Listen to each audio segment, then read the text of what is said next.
Welcome to Calming Bedtime Journeys channel.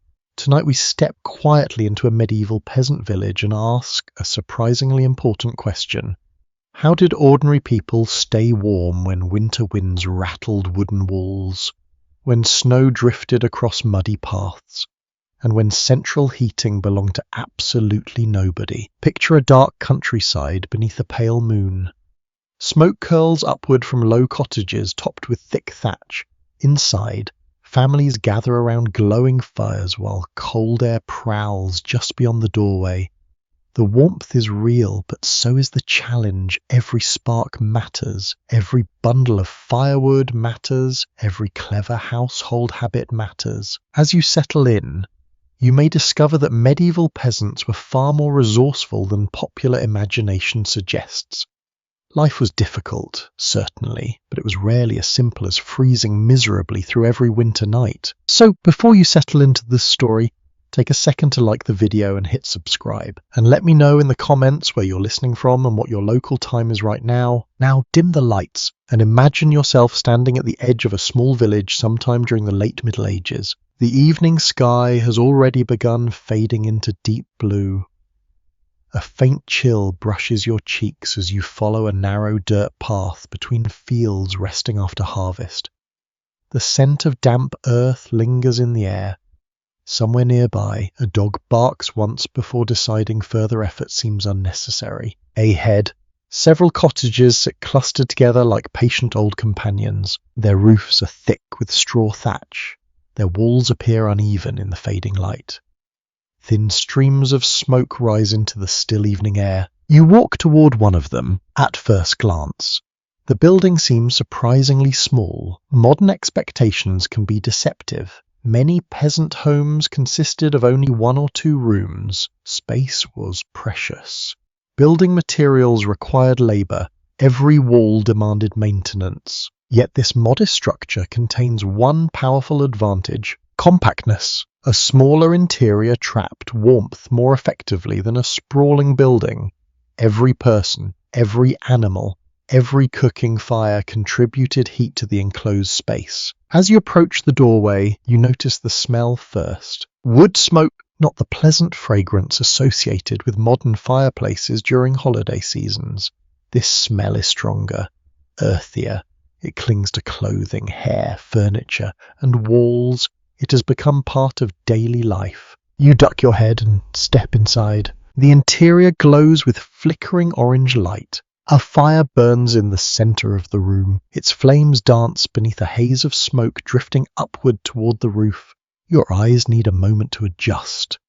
The room feels dim compared with modern homes, yet surprisingly alive. Shadows move gently across wooden beams overhead. The warmth reaches you immediately. Not overwhelming warmth, not luxury, but welcome comfort. A widely accepted historical fact is that many medieval peasant houses relied on an open hearth positioned near the center of the main living area. The hearth served multiple purposes simultaneously. It provided heat, light, and a place to cook food. In many ways, it acted as the heart of the household. You settle onto a rough wooden bench. The fire crackles softly. Now and then, a piece of wood shifts with a muted pop. Around you, daily life continues. Someone stirs a pot suspended above the flames. Another family member repairs clothing by firelight. Children sit nearby, enjoying the warmest area in the room. Nobody strays far from the hearth. Why would they? The difference between sitting near the fire and sitting across the room can feel surprisingly dramatic. You stretch your hands toward the glow. The skin on your fingers warms gradually. Meanwhile, beyond the walls, darkness deepens. The contrast matters. Medieval people understood cold intimately. They experienced seasonal changes directly. Winter was not something observed through insulated windows. It entered daily conversations, influenced work schedules, and shaped household priorities. Keeping warm required planning. Fuel had to be gathered, food had to be stored, clothing had to be maintained. The fire itself demanded constant attention. Left alone too long, it might die, and restarting a fire could be frustratingly difficult. A curious historical tidbit appears in some accounts from later medieval and early modern Europe. Certain households attempted to preserve embers overnight beneath ashes rather than fully extinguishing the fire. In the morning, these hidden coals could be coaxed back into flame. Imagine treating a few glowing embers almost like treasured household possessions. The practice saved time and effort. It also reduced the risk of beginning a freezing morning without heat. You glance upward. The smoke behavior seems strange. Where exactly is it going? That question leads to one of the most fascinating aspects of medieval domestic architecture. Many early peasant houses lacked proper chimneys. Instead, smoke drifted upward through the building and escaped gradually through roof openings, gaps in thatch, doors, or small vents. Such buildings are often called smoke houses by historians. The arrangement sounds unpleasant. In some ways, it certainly was, yet it offered unexpected benefits. Smoke helped deter insects. It could also contribute to preserving food hung from roof beams. Necessity often creates unusual solution. Scholars continue discussing exactly how smoky various peasant homes actually were across different regions and centuries. These conditions likely varied enormously.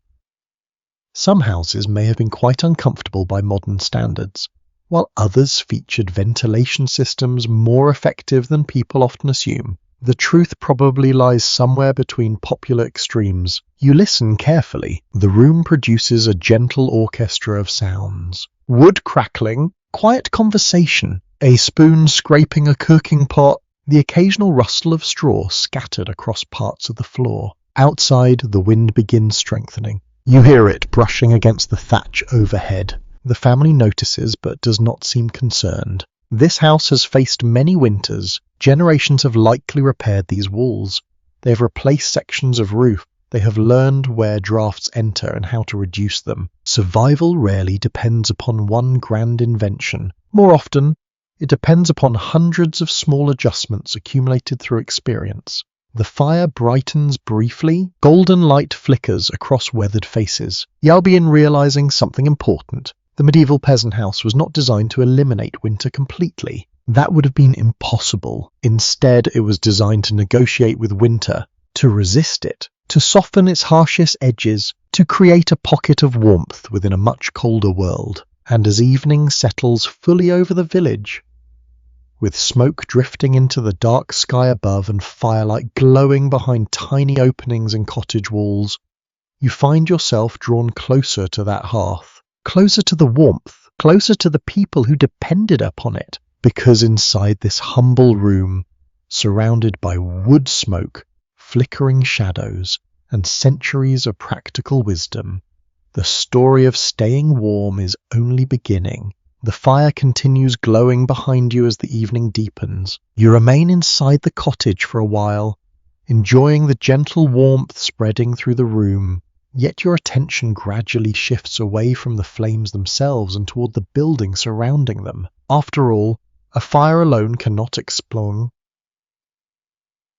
winter survival. A fire placed in an open field would warm you briefly before the cold reclaimed its territory. The house matters too. You rise from the bench and slowly examine the structure around you. In the flickering light, the walls appear uneven. Their surfaces bear the marks of countless repairs. Here and there, patches reveal slightly different colours and textures. This cottage has lived a long life, like the people inside it.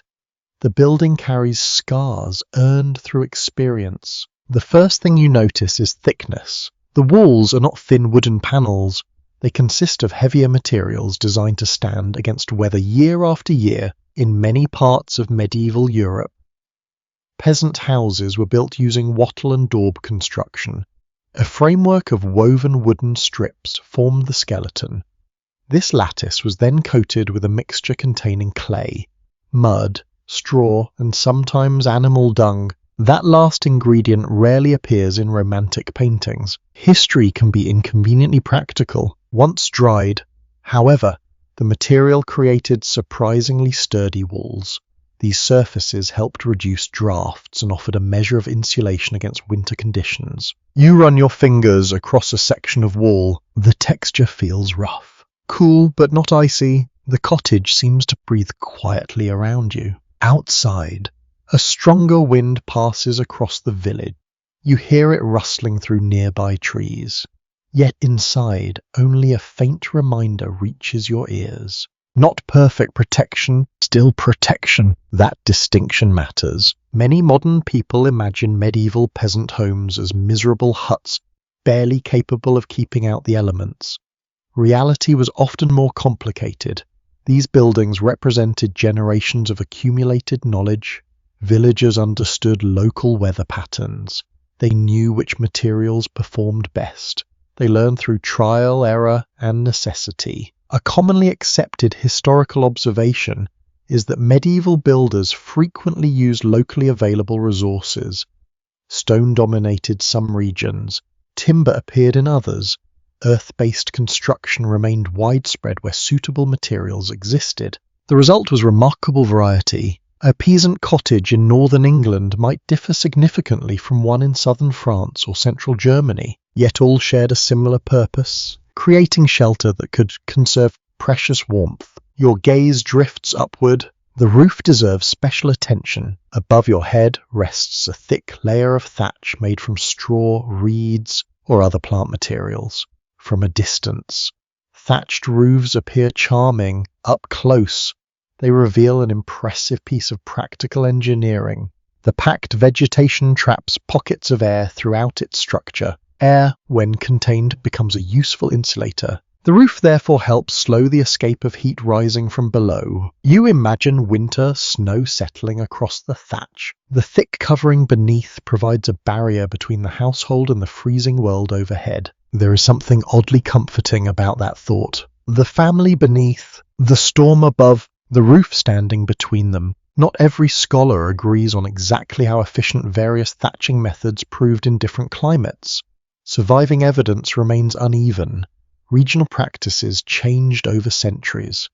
Archaeological remains often tell only part of the story. Researchers continue debating the thermal performance of certain medieval roofing systems. Even so, few doubt their importance. Without adequate roofing, winter life would have been far harsher. A faint smell of straw drifts downward. It mixes with smoke and cooking oil. The combination creates a scent impossible to mistake for modern life. You move toward the doorway. Immediately you notice another feature. The entrance is relatively small. This is not an accident. Large openings invite large drafts. Every unnecessary gap becomes an opportunity for warmth to escape. Doors in peasant homes varied widely, but many structures favored practicality over grandeur. A modest entrance reduced exposure to wind and cold. Some cottages may even have used simple fabric coverings or additional barriers during severe weather. Nothing fancy, just effective. The family inside understands a basic truth. Winter always searches for weaknesses. The smallest crack, the loosest board, the neglected corner. Cold air requires very little encouragement. You glance down at the floor. It is not covered in polished hardwood. Instead, you see packed earth beneath your feet. Modern readers often react to earthen floors with disappointment, yet they were common throughout much of medieval Europe. Some were maintained carefully and regularly refreshed. The surface feels firm. Beneath your boots? Cold certainly, but durable. A curious detail emerges from archaeological studies of certain medieval dwellings. In some locations, layers accumulated gradually over years through repeated maintenance and resurfacing. The floor itself became a record of household history. Each generation left traces. Each repair added another chapter. You pause near a wall where a storage chest sits beneath hanging tools. The arrangement appears deliberate. Everything occupies space carefully. A smaller room warms more efficiently when clutter remains controlled and activity centers around the hearth. Nothing here feels accidental. Life could not afford much waste. Neither could architecture. Outside, the wind grows louder. Begins tapping softly against the roof. The sound arrives as a gentle rhythm overhead. The family barely notices. They have heard this music countless times before. You realize something important. Warmth depends not only on generating heat, but also on keeping that heat where it belongs. The medieval cottage operates like a carefully balanced system. The walls slow drafts, the roof traps warmth, the compact layout concentrates activity, the small openings reduce exposure. Every element contributes, none works alone. Near the fire, a child shifts position and pulls a wool blanket closer around small shoulders. The movement seems ordinary, yet it reflects the same principle guiding the entire building. Preserve warmth, protect comfort, endure winter. A particularly unusual historical tidbit survives from certain northern regions.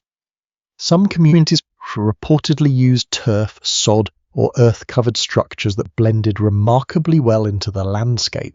These homes could offer impressive insulation under the right conditions. They sometimes resembled hills more than houses. Visitors unfamiliar with them might have walked past without realizing people lived inside. Human ingenuity often takes surprising form, especially when the cold weather becomes a yearly opponent. The rain outside strengthens briefly. You hear droplets striking the thatch. The sound remains soft rather than sharp, almost soothing. Inside, the atmosphere feels increasingly secure, not luxurious, not perfectly warm, yet undeniably sheltered. That distinction would have mattered enormously after a long day outdoors. Imagine returning from winter labor in nearby fields. Your hands ache from cold, your boots are damp, the sky darkens early. Then you step through this doorway. The fire glows ahead, the wind fades behind you.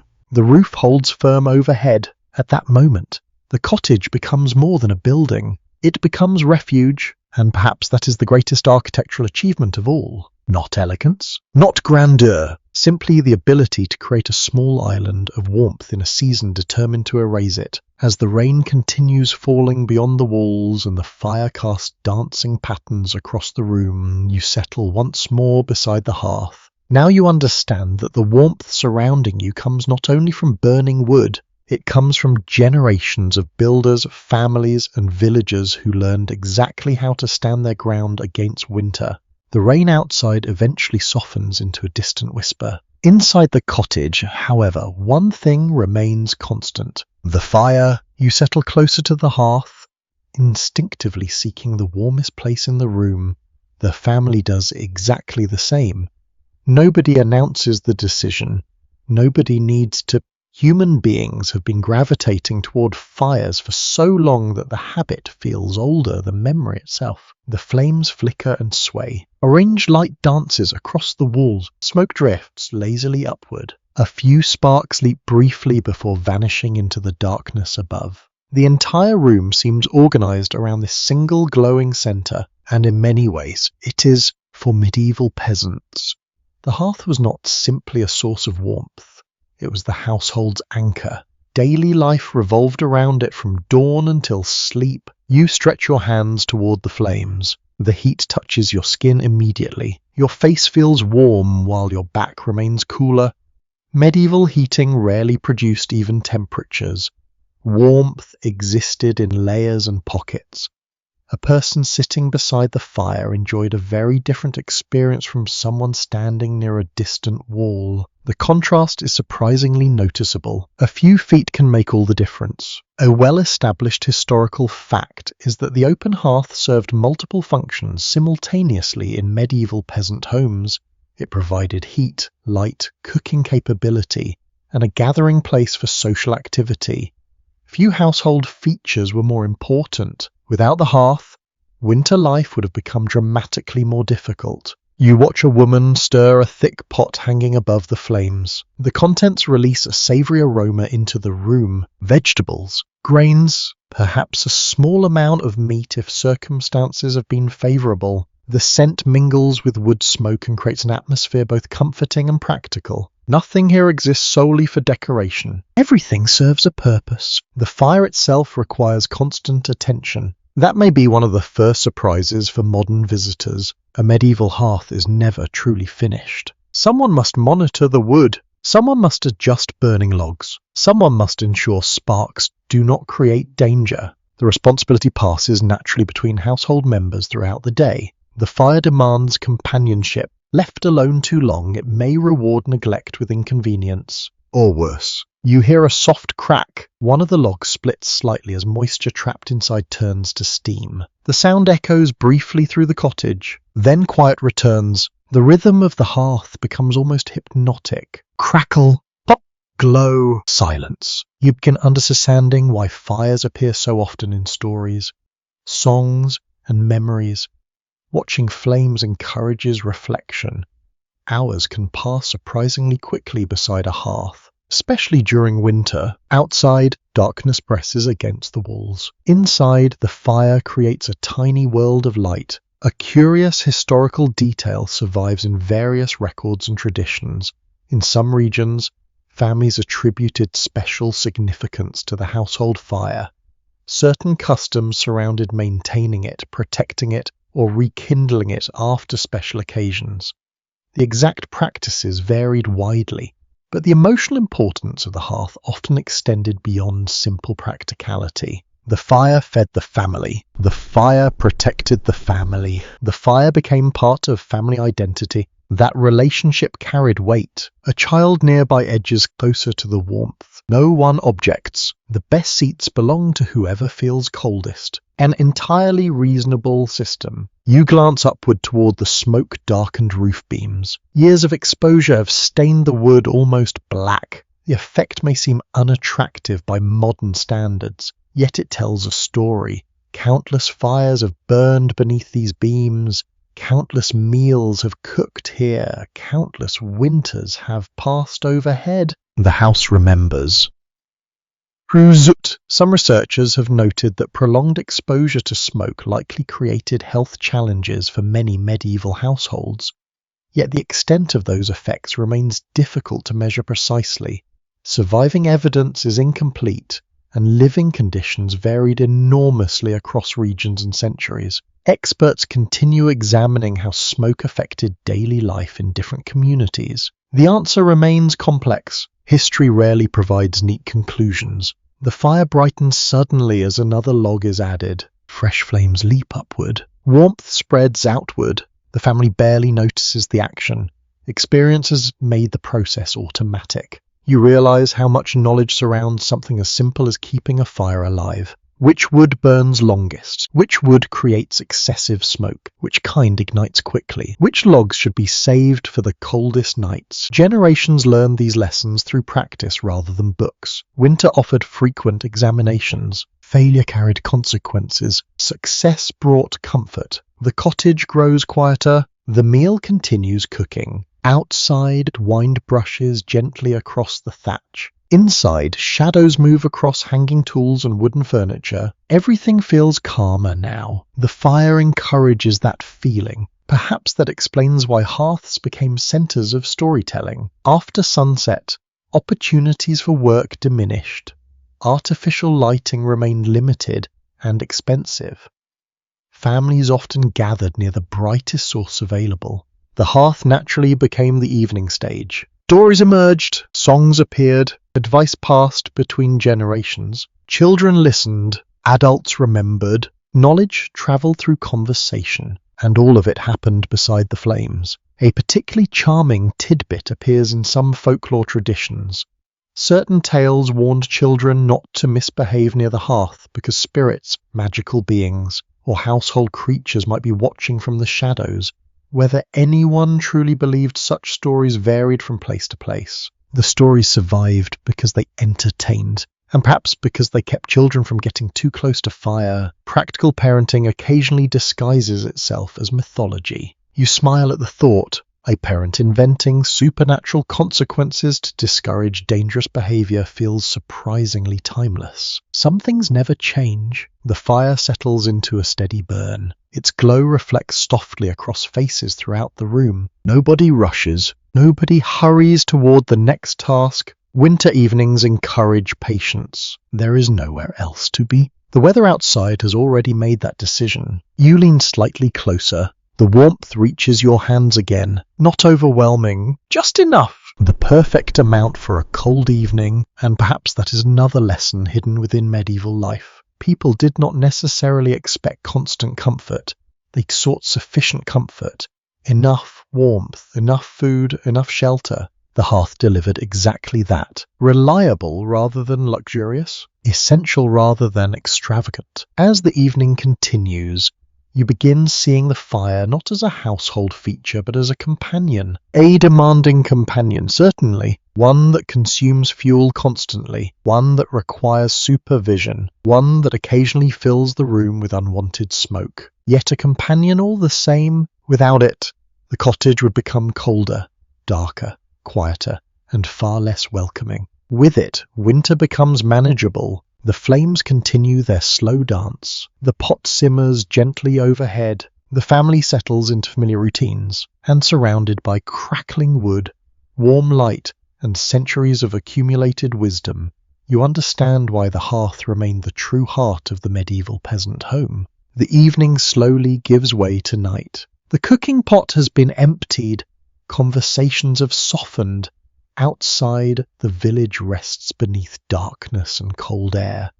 The wind still wanders among the cottages, brushing against thatched roofs and rattling bare branches beyond the fields. Inside the house, however, another important winter ritual begins. Preparing to sleep, you might imagine that bedtime offered a welcome escape from the day's challenges.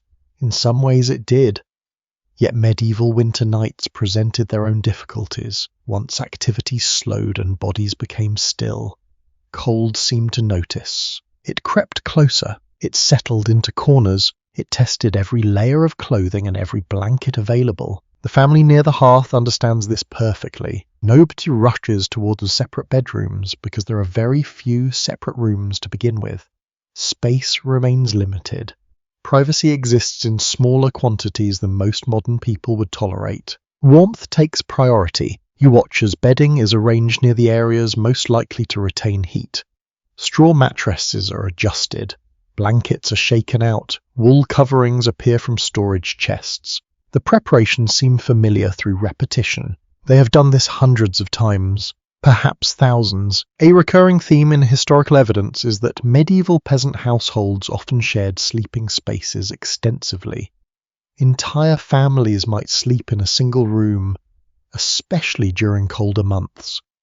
This arrangement conserved heat and simplified household life. The modern preference for individual sleeping spaces would have seemed extravagant in many villages. You settle onto a simple pallet near the others. The straw beneath you rustles softly. It feels uneven, not uncomfortable exactly, just different. You pull a wool blanket around your shoulders and immediately appreciate its value. The material feels coarse compared with modern fabrics, yet it traps warmth remarkably well. The texture scratches slightly. The warmth compensates. On exchange accepted willingly. Nearby, children settle beside parents and siblings. Nobody comments on the closeness, shared sleeping arrangements, or ordinary. In fact, separation might seem unusual. Body heat matters more than many people realize. Several individuals sleeping together create a noticeably warmer environment than a single person resting alone. Medieval households understood this reality through experience rather than scientific measurements. The principle required no explanation. Winter provided constant demonstration. You hear the fire shifting behind you. The flames have been reduced somewhat for the night. Fuel remains valuable. Wood cannot be burned carelessly. Still, enough embers glow to provide comfort. Their reddish light flickers gently across the room, a small constellation indoors. One interesting detail preserved in various historical accounts concerns bed-sharing practices that could seem surprising to modern audiences. Sharing beds often reflected practicality rather than intimacy.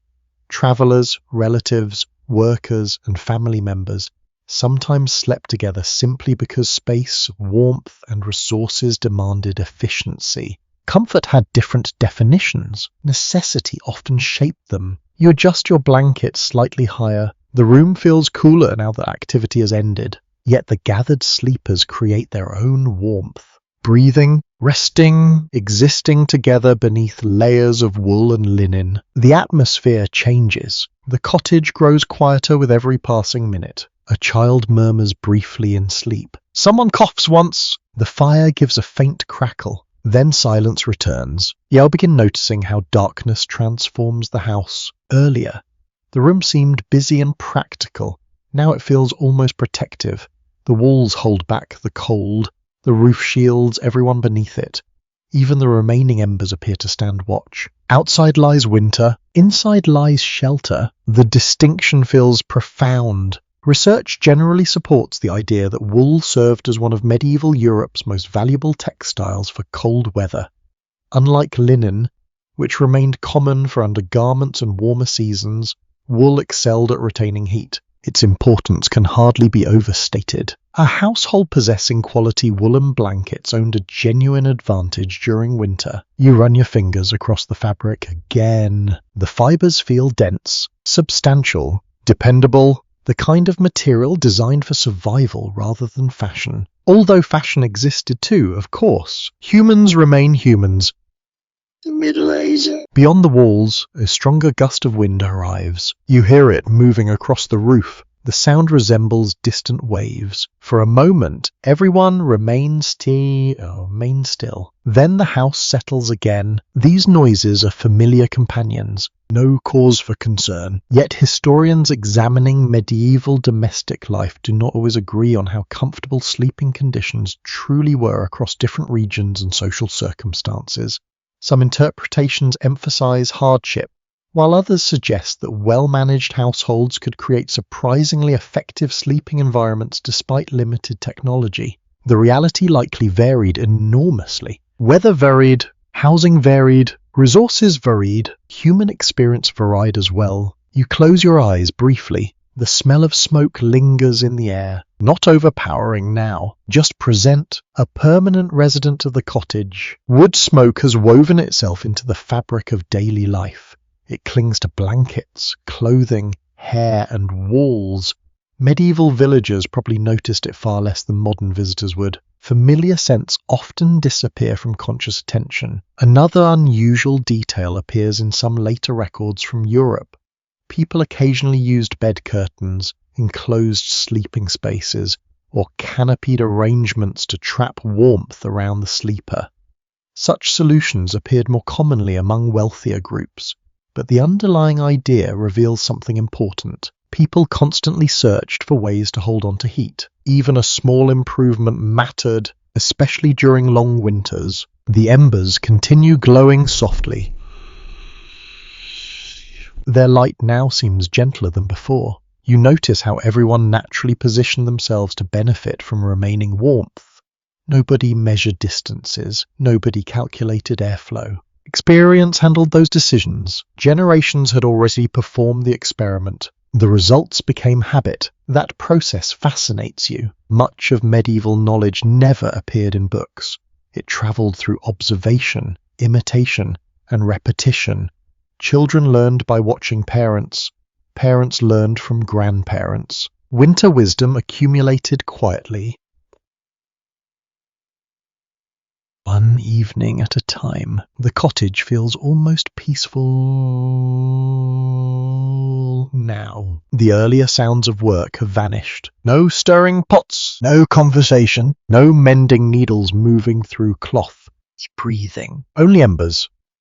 Faint voice of the wind outside. You draw the blanket closer. The warmth remains modest but steady. Enough. That word returns again. Enough wood, enough shelter. Enough blankets, enough warmth, not abundance, not luxury, yet sufficient. And perhaps that distinction helps explain how medieval peasants endured conditions that modern people often imagine as unbearable. They built systems around sufficient, layer upon layer, wall upon wall, blanket upon blanket, person beside person. Each element contributed something. Together, they created survival. The fire dims further, the room darkens gradually. The last visible faces disappear into shadow. Outside, winter continues its patient work across fields and forests. Inside, the family sleeps, gathered close, sharing warmth, trusting the cottage, the blankets, and one another to carry them safely through another cold medieval night. Morning arrives gradually. At first, you notice it through sound rather than light. A rooster announces his opinion to the entire village. Somewhere outside, a cartwheel creaks over frozen ground.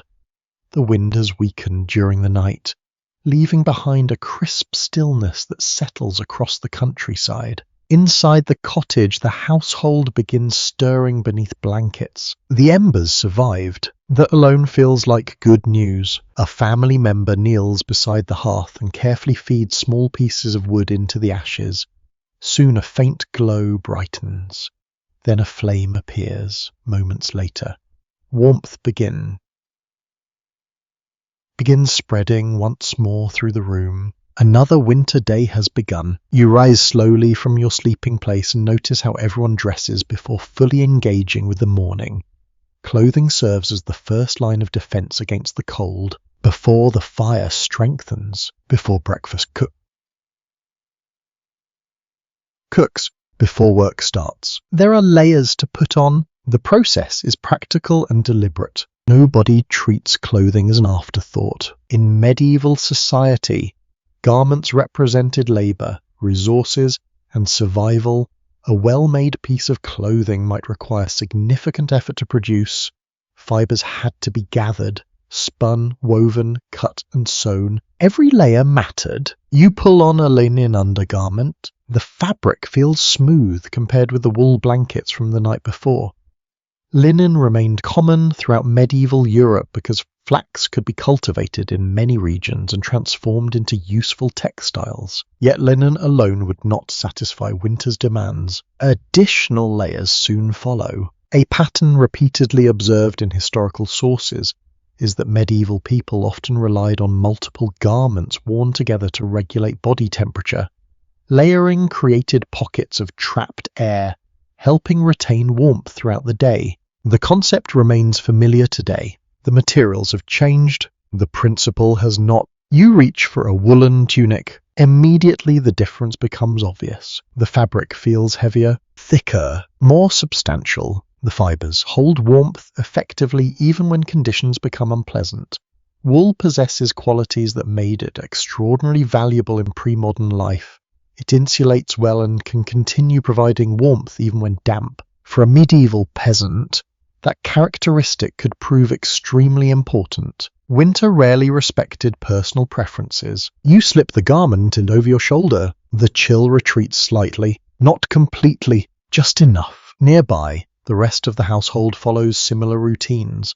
Children receive extra layers. Older family members adjust cloaks and hoods. Nobody expects the cottage fire alone to solve every problem. Warmth begins with clothing. Then the house contributes. Then the hearth contributes. Everything works together. The smell of smoke strengthens as the fire grows. Breakfast preparations begin. Steam rises from a pot outside. Pale daylight filters through the doorway whenever someone passes. The village awakens. You notice how different the interior feels now compared with the previous evening. Activity creates energy. Movement creates warmth. People rarely remain motionless during daylight hours. Work itself becomes part of the heating system. A lesser-known aspect of medieval life concerns the tremendous amount of textile labour performed within households. Spinning, weaving, repairing, washing, and maintaining clothing consumed large amounts of time.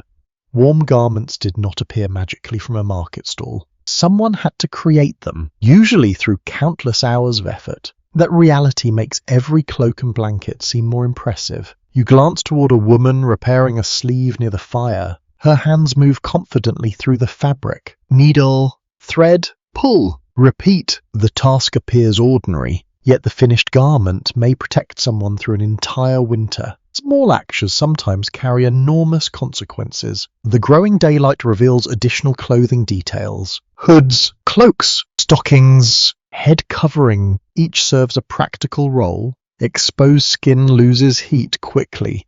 Medieval people understood this through experience.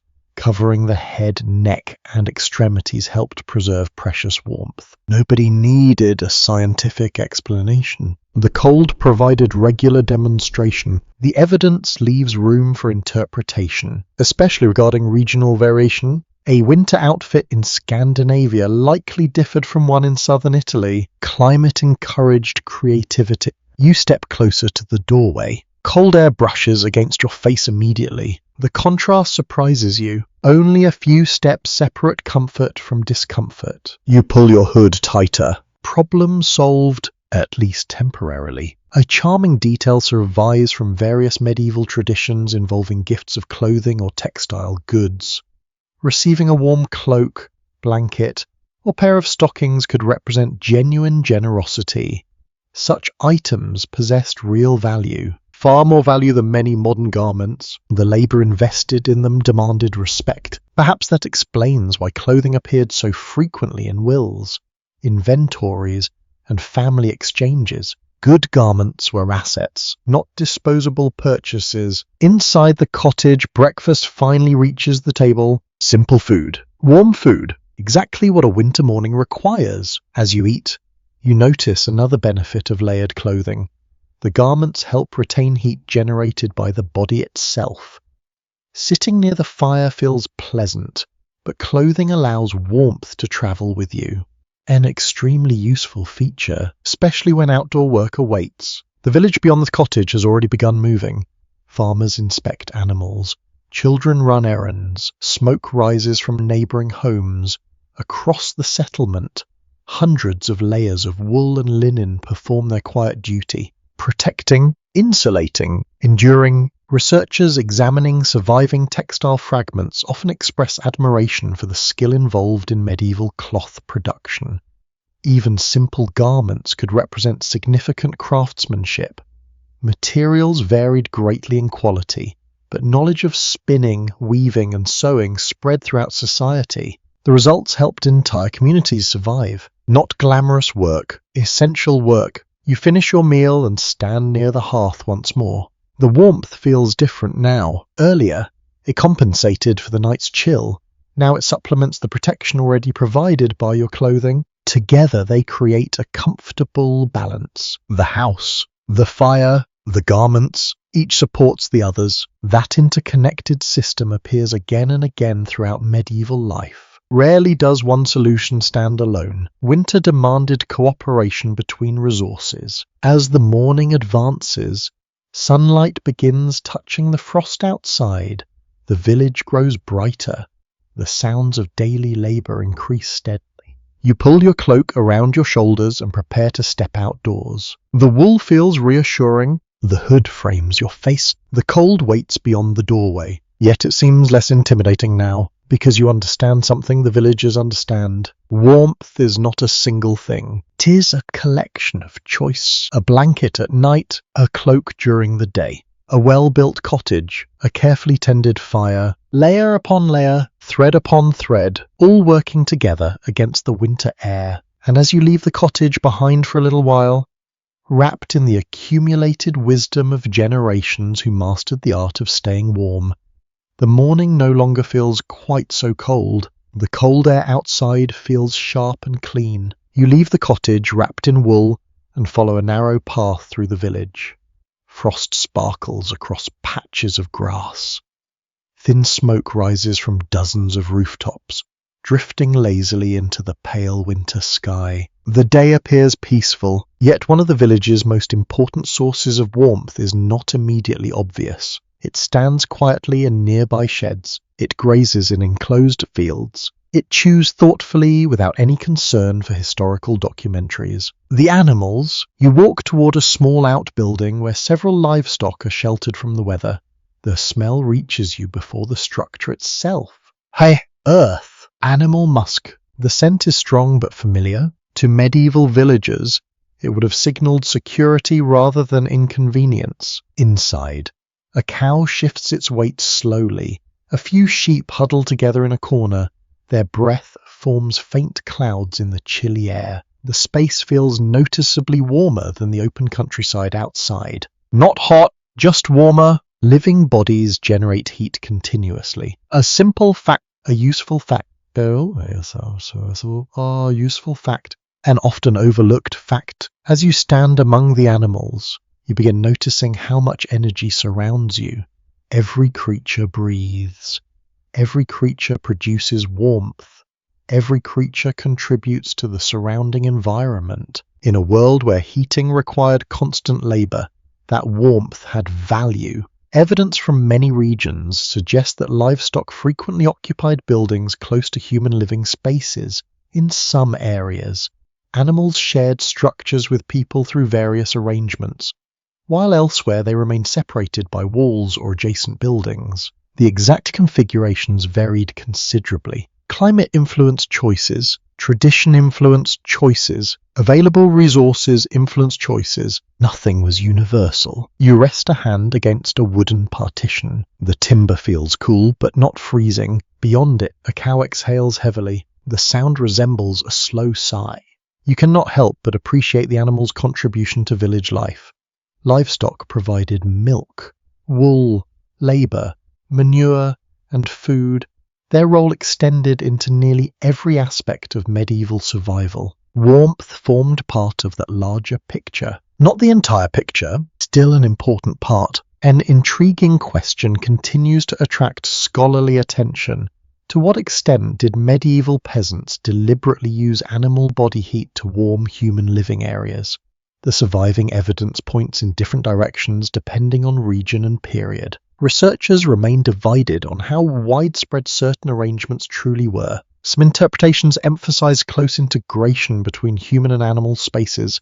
Others suggest greater separation than popular imagination sometimes assumes. The answer appears complicated, which, as you may have noticed, happens frequently in history. The Middle Ages rarely cooperate with neat generalizations. You step farther into the shelter. A sheep regards you briefly before returning to more pressing concerns, specifically eating. Its priorities seem sensible. Hay rustles softly. Hooves scrape against packed earth. The atmosphere feels calm. You begin understanding why animals became such valuable winter companions. Their needs required work, certainly.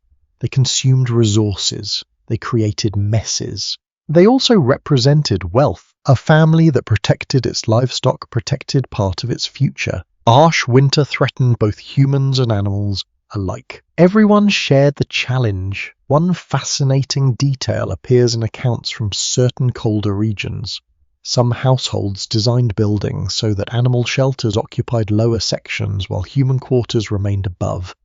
The arrangement could offer practical advantages, including easier access during bad weather and potential thermal benefits. The architecture reflected adaptation. People learned from generations of observation. If a particular design worked, neighbors noticed. Successful ideas tend to spread, especially when the winter rewards them. Outside the shelter, the village continues its daily rhythm. You hear distant chopping from someone preparing firewood.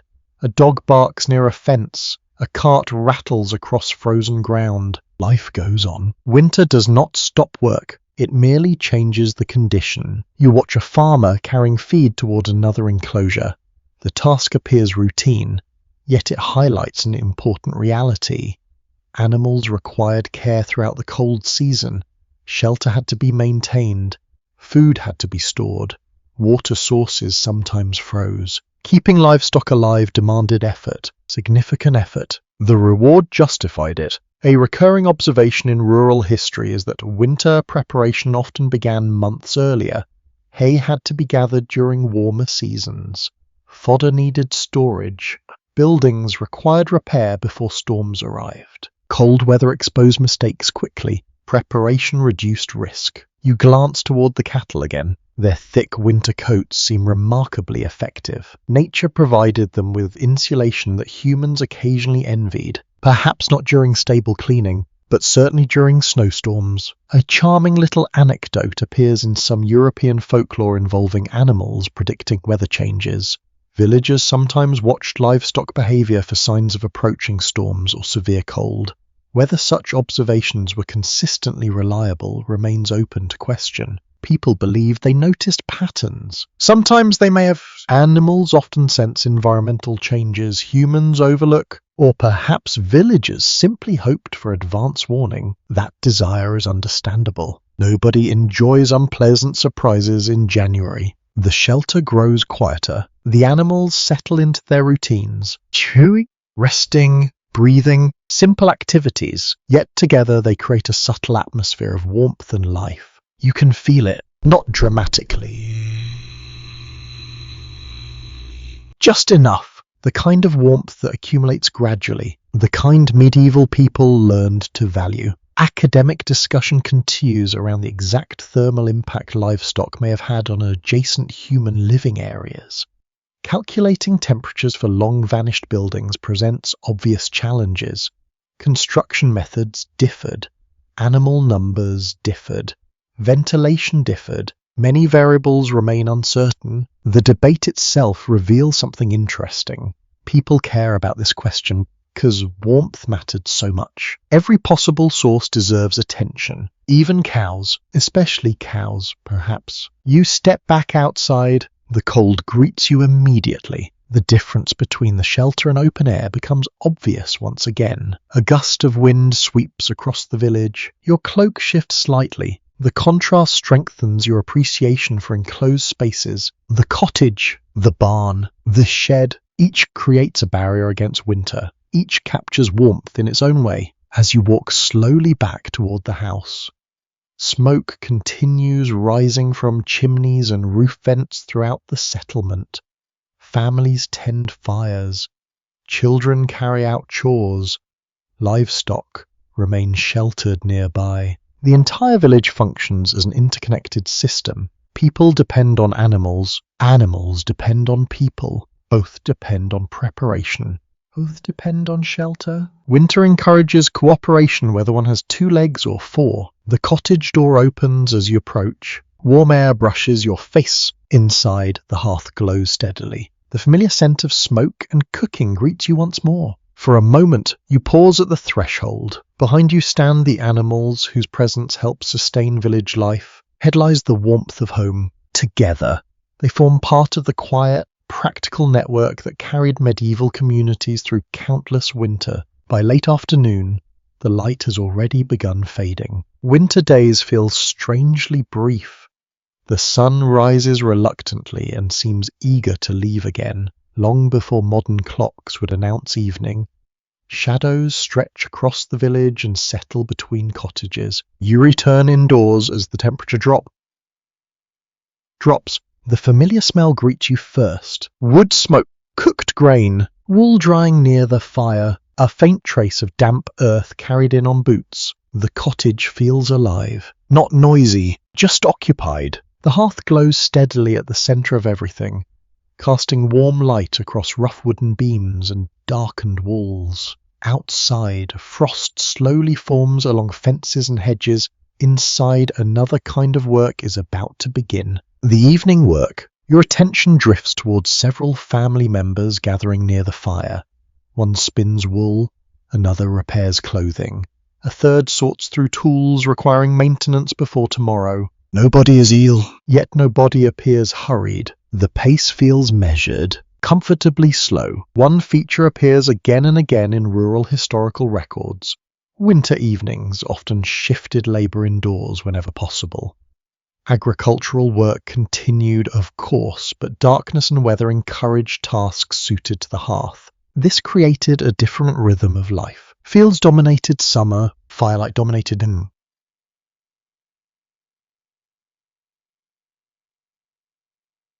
winter. You settle onto a low stool beside the warmth. The spinning wheel turns gently. Thread forms almost magically from loose fibres. The motion repeats over and over. Steady, predictable, calming. It becomes easy to imagine hours passing this way. The fire crackles softly. The wheel hums. A needle moves through cloth. Outside, wind brushes the walls. The entire cottage seems wrapped in a blanket of routine. A closer look reveals just how valuable these quiet activities truly are. The clothing repaired tonight may last another season. The thread spun tonight may become future garments. Every small task contributes to household survival. Nothing is wasted. Time itself becomes a resource. Across medieval Europe, countless evenings unfolded in similar fashion. Perhaps not identical, but recognizable. Families gathered close to available light and warmth because practical necessity encouraged it. Candles cost money, oil lamps required fuel, the hearth already existed. Why move elsewhere? A small but fascinating glimpse appears in records describing communal spinning gatherings in some regions. Neighbours occasionally worked together, combining labour with conversation and entertainment. Such gatherings varied widely by place and period, yet they remind us that winter evenings were not always lonely affairs. Work and social life often blended together. People rarely separated them as sharply as modern societies do. The woman beside the fire pauses briefly to flex tired fingers. Then she resumes. The motion has become second nature. Years of practice guide every movement. You begin appreciating how much knowledge lived in ordinary hands. Knowledge without books. Knowledge without formal classrooms. Knowledge passed from parent to child. Narration after generation. The room grows warmer as cooking begins. A pot hangs above the flames. Steam rises gently. The aroma spreads throughout the cottage. Onions, herbs, perhaps a little cabbage. Simple ingredients can smell remarkably inviting after a cold day, especially when accompanied by heat. The scent settles into the air. Comfort arrives quietly. Material evidence from medieval settlements indicates that household production occupied a significant part of daily life. Many goods that modern people purchase were instead created, repaired, or maintained within the home itself. The cottage functioned as both residence and workshop. The distinction barely existed. Near the doorway, a child gathers small pieces of wood for the fire. The task appears modest, yet even this contributes to the evening's comfort. Fuel management never truly ends. Every log matters, every ember matters. The fire rewards attention. A particularly memorable example from later European folklore describes household spirits said to favour diligent workers near the hearth. These stories took many forms. Some spirits rewarded industry, others punished laziness. Whether anyone literally believed such tales remains difficult to determine. The stories themselves reveal something interesting. Communities admired useful work, especially during winter. Perhaps the spirits simply reflected human values wearing magical costumes. That would not be the first time. Beyond the windows, darkness deepens. The village slowly disappears into shadow. Only occasional points of light remain visible through cracks and openings. Tiny islands of warmth scattered across the countryside. The atmosphere changes when conversation begins. Not formal conversation, not serious discussion, just stories. One family member recalls an unusually harsh winter from years ago. Another mentions a neighbour's stubborn goat. Laughter follows. Brief but genuine, the firelight flickers across smiling faces. For a few moments, cold weather feels very far away. Researchers continue examining the role storytelling played within medieval households. Direct evidence remains limited because spoken stories often leave few traces, yet folklore collections, literary references, and later traditions suggest oral storytelling occupied an important place in domestic life. The exact details remain elusive. The broader pattern seems likely. Humans enjoy stories. Humans enjoyed stories then. Some things require little explanation. Your eyes wander upward towards the smoke-darkened rafters. Various objects hang from beams overhead. Bundles of herbs, tools, small household items. The arrangement saves space. It also keeps useful things accessible. The cottage has evolved around necessity. Corner serves a purpose. Every object earns its place. Another log settles within the fire. A shower of sparks briefly rises. Golden points of light dance upward before disappearing. Beautiful, short-lived, the moment passes. The warmth remains. Buried within a handful of local traditions is an unusual custom involving winter riddles and word games. During long evenings, people occasionally entertained themselves through verbal challenges.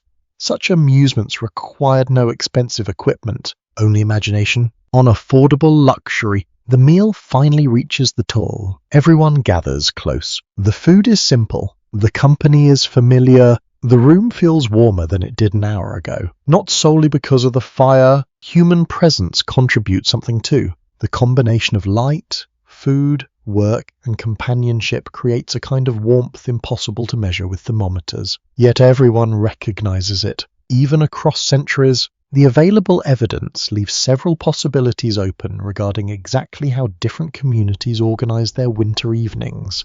Customs varied from village to village, economic circumstances varied as well. Still, a common thread emerges. People adapted. Again and again, they filled dark hours with useful tasks. They repaired what needed repairing. They prepared for tomorrow, and they did so while gathered around the glow of the hearth. As night settles completely over the village, the spinning wheel slows, the sewing is put away, the last bits of wood are arranged carefully beside the fire. Outside, frost thickens beneath the stars. Inside, warmth lingers, not because winter has disappeared, because ordinary people have learned how to live alongside it. One evening at a time, morning arrives beneath a grey sky. The village appears wrapped in a blanket of frost. Every fence post glitters faintly. Thin ice clings to puddles beside the paths. Even the smoke rising from cottage roofs seems slower today, drifting upward into cold, motionless air. You step outside briefly and immediately understand something important. The temperature has dropped, not dramatically. Just enough! The sort of cold that finds gaps, the sort of cold that notices weaknesses. You return indoors quickly and pull the door closed behind you. The difference is immediate. The cottage is not warm in the modern sense. Yet compared with the world outside, it feels welcoming. The fire burns steadily. The smell of breakfast lingers near the hearth. Family members move about their morning tasks. Still, something catches your attention. A small bundle of cloth has been pushed against the bottom of the doorway. Another rests near a narrow gap between boards. At first glance, the arrangement appears untidy. A second glance reveals wisdom. The battle against winter often takes place one tiny opening at a time. Your attention settles on the doorway. Even a well-built cottage contains imperfections. Wood shifts, materials age, seasons leave their mark. Tiny cracks appear where none existed before. Cold air requires no invitation. It enters eagerly. One pattern visible across many historical dwellings is the continuous effort to manage drafts. Medieval households often employed simple, practical methods to reduce unwanted airflow and preserve heat generated by fires and human activity. The solutions were rarely elegant. They did not need to be. They only needed to work. You kneel beside the doorway. The cloth stuffed into the gap feels worn from repeated use. It may once have been the part of an old garment. Now it serves a new purpose. Preventing warmth from escaping. Objects often enjoyed multiple lives in medieval households. Nothing useful was discarded casually. The smell of smoke drifts through the room as someone adjusts the fire. Nearby, a child gathers another armful of wood. Across the cottage, a woman checks the condition of a shutter covering a small opening in the wall. Every action contributes. Every action matters. A closer inspection of the windows reveals another challenge. Medieval peasant cottages generally lacked the large glass windows familiar today. Glass existed, certainly, but it remained expensive and uncommon for ordinary rural households. Instead, openings might be covered with wooden shutters, cloth, parchment, animal horn, or other locally available materials. The goal remained simple. Keep weather outside. Keep warmth inside. The effectiveness varied. So did expect. People adapted to conditions rather than demanding perfection. That distinction shaped daily life. Near one wall, you notice bundles of straw stored carefully away from moisture. The sight seems ordinary until you realize straw could serve many purposes. Bedding, insulation, animal fodder, temporary draft blocking. A remarkably versatile material. one of those humble resources that quietly supported entire societies. Hidden among descriptions of rural life are references to surprisingly inventive household repairs. A damaged wall might receive additional daub. A troublesome crack could be packed with available materials. Families frequently improvise solutions using whatever resources lay within reach. Necessity encouraged creativity. Winter encouraged urgency. Nobody wanted to postpone repairs until after the next storm. The wind chooses inconvenient moments. You hear a faint whistle from somewhere near the roof. A family member notices it too. There is no panic, only recognition. The sound suggests a small gap has developed in the thatch. Not ideal. Not catastrophic, simply another item on the endless list of things requiring attention.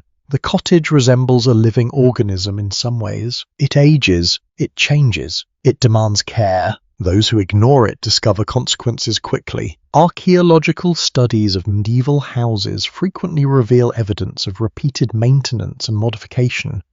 Buildings were not static creations. They evolved over time as families adapted them to changing needs and environmental conditions. The house before you represents decades of accumulated adjustments, perhaps longer. One repair layered upon another. The result feels imperfect, yet surprisingly effective. You move closer to the hearth. The warmth strengthens immediately, a reminder that preserving heat often matters as much as creating it. Imagine carrying water in a bucket with holes. Adding more water helps. Fixing the holes helps even more. The same principle applies here. A particularly curious detail survives from some later European traditions. Certain households believed specific plants or herbs placed near entrances could offer protection against harsh weather, bad luck, or troublesome spirits. Whether anyone genuinely expected magical results remains difficult to know. Yet the custom itself is revealing. People wanted protection against storms, against winter, against uncertainty. Sometimes practical measures and symbolic measures existed side by side. The line between them could blur. Across the room, someone closes a shutter as clouds thicken outside. The interior grows slightly darker. The firelight becomes more prominent. Golden reflections ripple across wooden surfaces. The atmosphere feels secure, contained, sheltered, even though cold weather surrounds the cottage completely. The historical picture becomes less clear when scholars attempt to measure exactly how drafty various medieval homes were. Surviving structures differ enormously. Climate, construction methods, maintenance quality, and household wealth all influence results. Some cottages likely leaked substantial amounts of air. Others may have performed surprisingly well. The evidence supports several possibilities. History often resists simple conclusion. A stronger gust of wind arrives. You hear it passing across the roof. The walls remain firm. The cloth barriers remain in place. The fire continues burning. The system works. Not perfectly. Well enough. That phrase appears repeatedly throughout medieval life. Well enough. A roof that keeps out most rain. A wall that blocks most wind. A cloak that provides sufficient warmth. Perfection remains rare. Practicality remains common. An overlooked detail emerges as the day progresses. Household members constantly monitor their environment without consciously thinking about it. They notice new drafts. They notice damp spots. They notice unusual sounds from the roof or walls. Experience trains attention. Winter sharpens it further. The cottage teaches its occupants how to care for it. In return, it protects them. By afternoon, the sky has darkened further. Snow threatens but never arrives. The wind remains active outside, roaming across fields and lanes. Inside life continues. Food cooks, wood burns, work proceeds. The barriers against cold perform their quiet duties. A bundle of cloth near a doorway, a carefully maintained shutter, fresh dub on a wall, a repaired section of roof. None seem dramatic, none inspire heroic songs, yet together they create comfort. Together they conserve warmth. Together they help a family endure another winter season. And as you sit beside the fire watching smoke drift upward toward the rafters, you begin appreciating a truth that medieval villagers understood instinctively. Survival often depends less on grand solutions than on hundreds of small ones. Each crack sealed, each draft reduced, each tiny victory accumulated until a cold cottage becomes a livable home. By midday, the cottage has acquired a different kind of warmth. Not the warmth of blankets, not the warmth of shared sleeping spee, not even the warmth of wool clothing. This warmth comes from food. You notice it immediately upon entering. The air carries rich aromas that drift through every corner of the house. Steam rises from cooking pots. The hearth burns brighter than usual. Family members move steadily between storage containers. Preparation surfaces, and the fire itself. Winter cooking is underway. The scene feels comforting. It also feels surprisingly important. Your eyes settle on a large pot suspended above the flames. Liquid bubbles gently inside. The surface ripples and releases fragrant clouds into the room. Vegetables simmer. Grains soften. Flavors slowly combine. The process is unhurried. Many medieval meals required patience rather than precision. The fire crackles beneath the pot. Smoke curls upward. Heat spreads outward. A pattern found repeatedly in household records and archaeological studies is that cooking formed one of the primary sources of indoor warmth during colder months.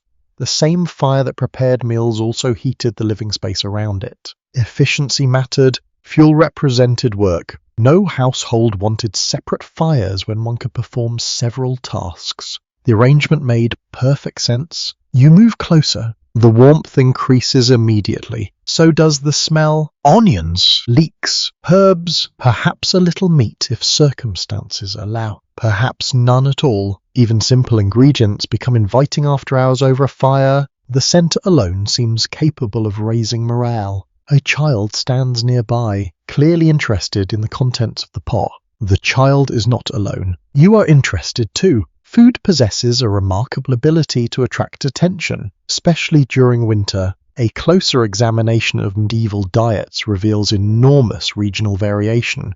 Coastal communities relied on different foods than inland villages.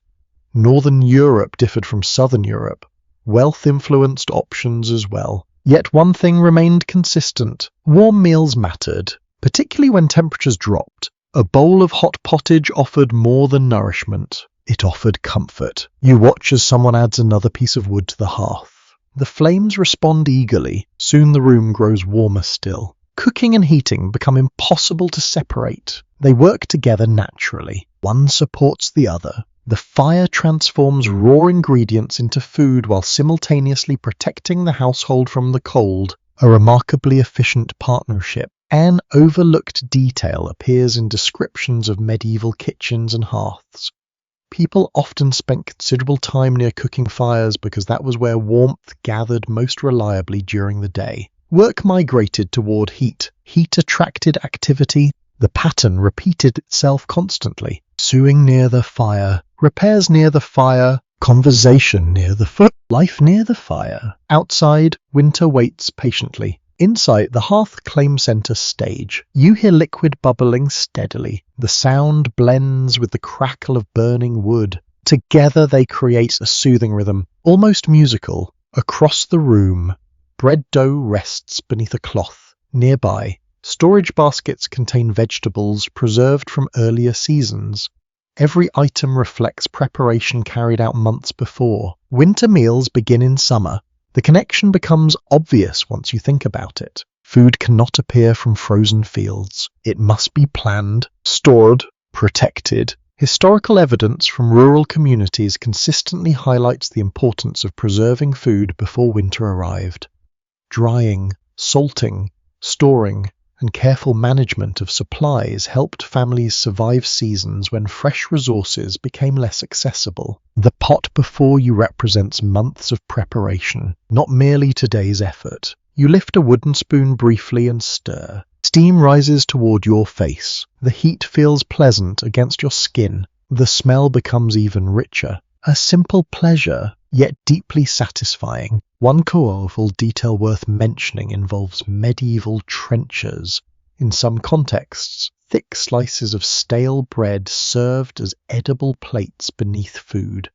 After absorbing juices and flavors, they could be eaten or distributed according to local customs and circumstances. Practical, resourceful, delicious sounding, at least when fresh enough. Your attention drifts toward the roof beams above the hearth. Years of cooking have left dark traces across the wood.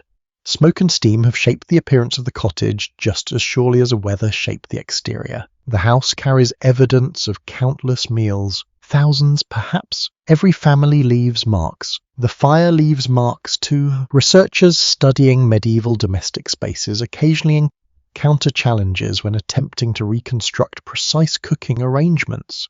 Hearth designs evolved over time. Regional traditions differed. Surviving structures often preserve only fragments of the original picture. The available clues remain valuable. The complete story sometimes remains elusive. History enjoys keeping a future outside the doorway. Someone returns carrying additional fuel. The wood is stacked carefully beside the hearth. Nobody assumes the fire will maintain itself. Warmth requires maintenance. Always, the same principle applies to food. Supplies must be managed. Meals must be prepared. Nothing happens automatically. That reality shapes daily life. A particularly charming custom recorded in various European traditions involves special foods associated with winter celebrations. Recipes differed from region to region, yet the underlying idea remained familiar.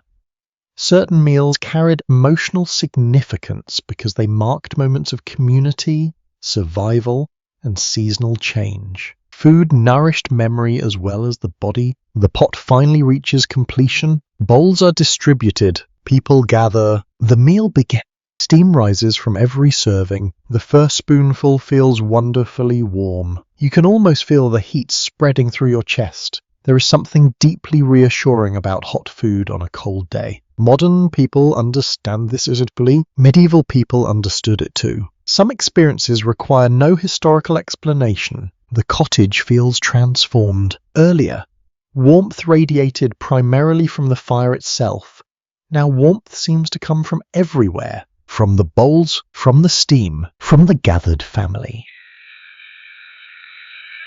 From the shared experience of eating together, the atmosphere softens. Conversation begins. Someone laughs. Another person reaches for more bread. The fire continues burning steadily nearby. A number of scholars note that communal eating likely reinforced social bonds within households, while details varied according to culture and circumstance. Shared meals offered opportunities for cooperation, conversation, and mutual support. Winter encouraged togetherness. The weather outside provided strong incentives. You finish your meal slowly. The bowl remains warm in your hands. The room remains warm around you. For a few moments, the cold world beyond the walls seems distant. Not defeated, just held at bay, and perhaps that captures the essence of medieval winter cooking. The hearth-fed people, the food-warmed people, the gathering strengthened people, each element reinforced the others as the last wisps of steam drift upward toward the rafters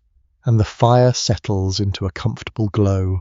You begin appreciating how much of winter survival depended not merely on generating heat, but on sharing it. Night arrives early, the winter sun slips below the horizon, while much of the day still seems unfinished.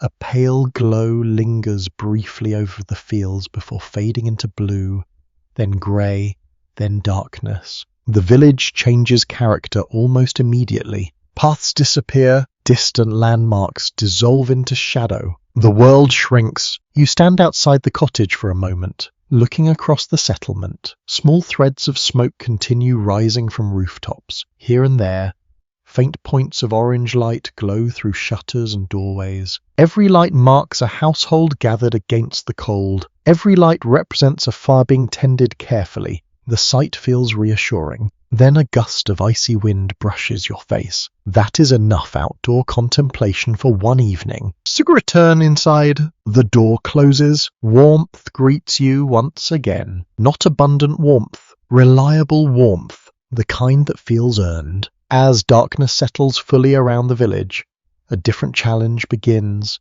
Winter nights are long, very long, during certain parts of the medieval year. Darkness could dominate nearly half of every day. People learned to adapt. They had little choice. Near the hearth, family members draw closer together. The fire becomes more important with every passing hour. Its glow illuminates faces, tools, bowls, and blankets. Beyond its reach, shadows gather quietly along the walls. The contrast is striking. Light and darkness seem to negotiate over every corner of the room. Documents from medieval Europe frequently suggest that winter evenings encouraged households to reorganize their routines around available light. Activities requiring precision often happened near the hearth, or near whatever lamps and candles a family could afford. Eyesight was valuable, light was valuable too. Neither was wasted. The fire pops softly, a shower of sparks briefly rises. Then calm returns. You settle onto a bench and watch the room. Nobody appears rushed. The pace slows naturally. There is less pressure to accomplish outdoor work after sunset. The fields cannot be ploughed in darkness. The livestock have already been tended. The weather itself encourages stillness. The atmosphere becomes reflective, perhaps even peaceful. Toward the far wall, someone continues mending a garment. The needle catches firelight with each movement. Nearby, another family member carves a small wooden object. The work is quiet, steady, almost meditative. A small window into everyday life appears when examining medieval household accounts and personal records. Many people spent winter evenings engaged in productive but relatively low-intensity tasks. Repairing tools, preparing materials, processing fibers, and maintaining household goods filled countless hours. The work mattered, the rhythm mattered too. Winter encouraged patience. The smell of burning wood grows richer as another log settles into place. Heat spreads through the room in gentle waves. Outside, temperatures continue falling. Inside, the family holds its ground. You begin wondering what medieval people thought about during such long nights. Did they worry? Did they plan? Did they simply enjoy the warmth while it lasted? The answer was probably all three. Humans rarely limit themselves to a single thought. Beside the hearth, conversation drifts from practical matters towards stories. Someone recalls an unusually snowy winter from years earlier. Another remembers a harvest festival. The details blur together pleasantly. Memory becomes entertainment, no tickets required. One delightful custom involved seasonal storytelling. Traditions passed through generations, while practices varied enormously across Europe. Many communities preserved tales associated with winter evenings. Some stories explained local landmarks.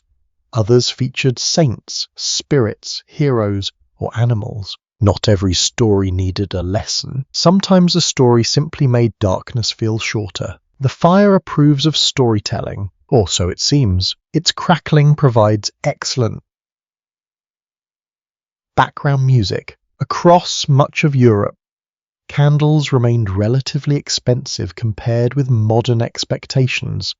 Tallow candles could be produced more affordably than wax candles, but both represented resources that required management. A family could not illuminate every room carelessly. The reality influenced behavior. People gathered together rather than spreading throughout the house. Warmth and light encouraged companionship. Practicality encouraged it too. Outside, the wind begins moving again. You hear it brushing along the roof? The sound resembles a distant whisper. Not threatening, just persistent. Winter rarely leaves completely. Even on calm nights, the atmosphere inside the cottage grows increasingly cozy by comparison. The firelight softens every edge. Wooden beams appear golden. Wool blankets seem thicker. The entire room feels smaller and safer. Perception changes in darkness. A forgotten practice appears in a few descriptions from later centuries involving warming stones or bricks near the hearth before carrying them into beds. The exact prevalence of such methods in earlier medieval peasant households remains uncertain. Yet the underlying idea reveals a timeless desire. People wanted warm beds, a perfectly understandable ambition. Some goals unite all generations. The historical record grows less precise when exploring exactly how individual families spent every hour of winter evenings. Written evidence tends to favour unusual events rather than ordinary routines. The mundane often leaves fewer traces, yet traces exist, enough to suggest evenings filled with conversation, maintenance work, prayer, storytelling, and preparation for the next day. Ordinary activities, extraordinary in their cumulative importance. Gradually, the room grows quieter. One task ends, then another.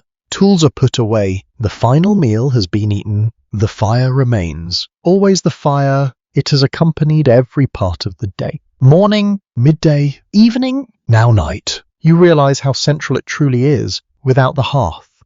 Darkness would feel colder. The cottage would feel larger and emptier.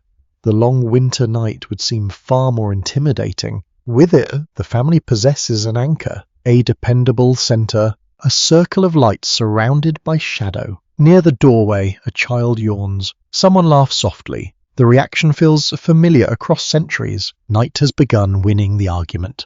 Sleep approaches. Outside, frost spreads across fields and rooftops beneath a clear sky. Stars emerge overhead. The village grows silent, one household at a time. Inside, the remaining embers glow steadily. Their light no longer dominates the room. It simply lingers, patient, comforting, enough. And as the deepest hours of the winter night begin unfolding beyond the walls, you understand why medieval people valued warmth so intensely, not merely because it protected the body, because it transformed darkness from something endured into something shared. Morning returns with the familiar sounds of village life. A rooster announces the dawn with excessive confidence. Somewhere nearby, a cow complains about something. A door opens. Boots crunch across frozen ground. Smoke begins rising once more from cottages scattered throughout the settlement. Another winter day has begun. Inside the house, however, your attention settles on the youngest members of the household. Children. They occupy nearly every corner of the cottage. One sits near the hearth, rubbing sleepy eyes. Another helps gather kindling. A younger child remains wrapped in blankets, looking entirely unconvinced that leaving bed is a wise decision. A reasonable position, honestly. Winter mornings can be persuasive arguments for staying under wool coverings. Yet medieval childhood did not allow much room for extended negotiations with blankets. The day awaits. As the fire strengthens, the room slowly fills with warmth. Children instinctively drift toward it. They sit close to the hearth. They stretch out cold hands. They seek the brightest and warmest places available. Some habits never change. Across centuries, children have always known where the best seat in the room is located, usually near the fire. The daily reality for many medieval families included raising children within the same shared spaces used for cooking, working, eating, and sleeping. Separate nurseries belonged largely to wealthier households. In ordinary cottages, childhood unfolded within the centre of family life. Everything happened together. Children learned by observation. They watched adults work. They listened to conversations. They absorbed practical knowledge constantly. The cottage itself functioned as a classroom. No blackboard required. Near the hearth, a small child reaches toward the warmth, while an older sibling carefully adjusts a blanket around narrow shoulders. The gesture feels natural. Everyone understands that keeping children warm deserves attention. Young bodies lose heat more quickly. Winter does not care about age. Families certainly did. The smell of porridge drifts through the room. Breakfast preparations continue. Meanwhile, children contribute where they can. The smallest may carry tiny bundles of wood. Older children assist with feeding animals, fetching water, or completing household chores. The responsibilities increase gradually with age. Nobody receives a printed instruction manual. Learning happens through participation. A glimpse into medieval household records suggests that children often became productive contributors at surprisingly young ages by modern standards. The nature of those contributions varied widely, but family economies depended upon many hands working together. Childhood included work, it also included play. The two frequently overlapped. At the far side of the room, a pair of siblings invent a game involving carved wooden pieces. The rules appear flexible, the competition appears serious. A familiar combination. Laughter briefly fills the cottage, then someone wins or claims victory. The distinction remains unclear. A surprisingly inventive tradition found in some communities involved creating simple toys from readily available materials. Wood, cloth scraps, carved bones, and natural objects could become sources of entertainment. Children rarely require expensive equipment to invent fun. They never have. Winter simply encourage activity indoors. The atmosphere grows brighter as daylight enters through the small openings in the walls. Frost still coats the world outside, yet inside, activity steadily increases. The children seem particularly energetic, perhaps because they spent the night resting, perhaps because children operate according to mysterious laws of energy unknown to historians. The question remains unresolved. You watch as an older child helps stir a pot near the fire. The task receives careful supervision. Flames demand respect. Hot food demands caution. Lessons arrive early in medieval life. Some are taught directly. Others emerge through experience. Material remains recovered from rural settlements often reveal the presence of children through small objects, miniature tools, footprints preserved in surfaces, and other subtle traces. These discoveries remind us that medieval villages were not populated exclusively by hard-working adults. Children were everywhere, running, learning, growing, getting underfoot. History becomes more human when you remember that. Outside the cottage, snow begins falling lightly. Tiny flakes drift downward. The children notice immediately. Of course they do. Children possess remarkable abilities to detect weather that might interrupt chores or create opportunities for play. A talent shared across many centuries. Several rush toward the doorway for a better look. The excitement spreads quickly. The adults seem less impressed. Adults often calculate practical consequences. Children often calculate fun. Both perspectives have merit. One charming custom preserved in certain European traditions involved winter games and seasonal activities adapted to local conditions. Specific practices differ dramatically from place to place, yet the broader pattern remains familiar. Young people found ways to entertain themselves regardless of the season. Human creativity rarely hibernates. The snow continues falling. Inside, the fire continues burning. The contrast creates a particularly cozy atmosphere. Warmth inside, cold outside. Many of humanity's weird combinations. The historical picture becomes somewhat murkier when attempting to reconstruct the precise experiences of medieval children during winter. Most surviving documents were written by adults and focused on adult concerns. Children often appear only indirectly, through family records, through legal documents, through scattered references. As a result, many details remain difficult to recover completely. Even so, certain patterns emerge. Families cared deeply about protecting children from harsh conditions. Clothing, shelter, food, and proximity to warmth all played important roles. The methods read. The concern remains obvious. By midday, the youngest child has migrated to perhaps the warmest location in the entire cottage, a spot close to the hearth, wrapped in blankets, positioned nearer family members. An excellent strategic decision. The child appears extremely pleased with it. Across the room, older children continue helping with small tasks. They move between work and play with remarkable speed.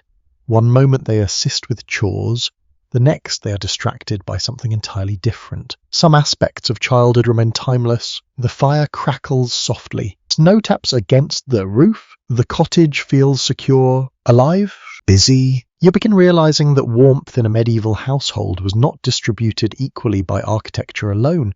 It was shaped by relationships as well. Parents making room near the hearth, siblings sharing blankets, families gathering close together. Protection came in many forms. Not all of them involved walls or fires. As afternoon slowly approaches and snow continues drifting across the village outside, the children remain at the center of household life. Learning, helping, playing, growing, and always finding the warmest place in the room before anyone else can claim it. A skill that may be among the oldest human traditions of all. The snowfall that began yesterday has finally stopped. Morning reveals a village transformed. The fields lie beneath a pale covering of white.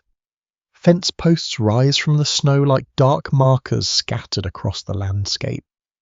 Bare tree branches glitter beneath a thin coating of frost.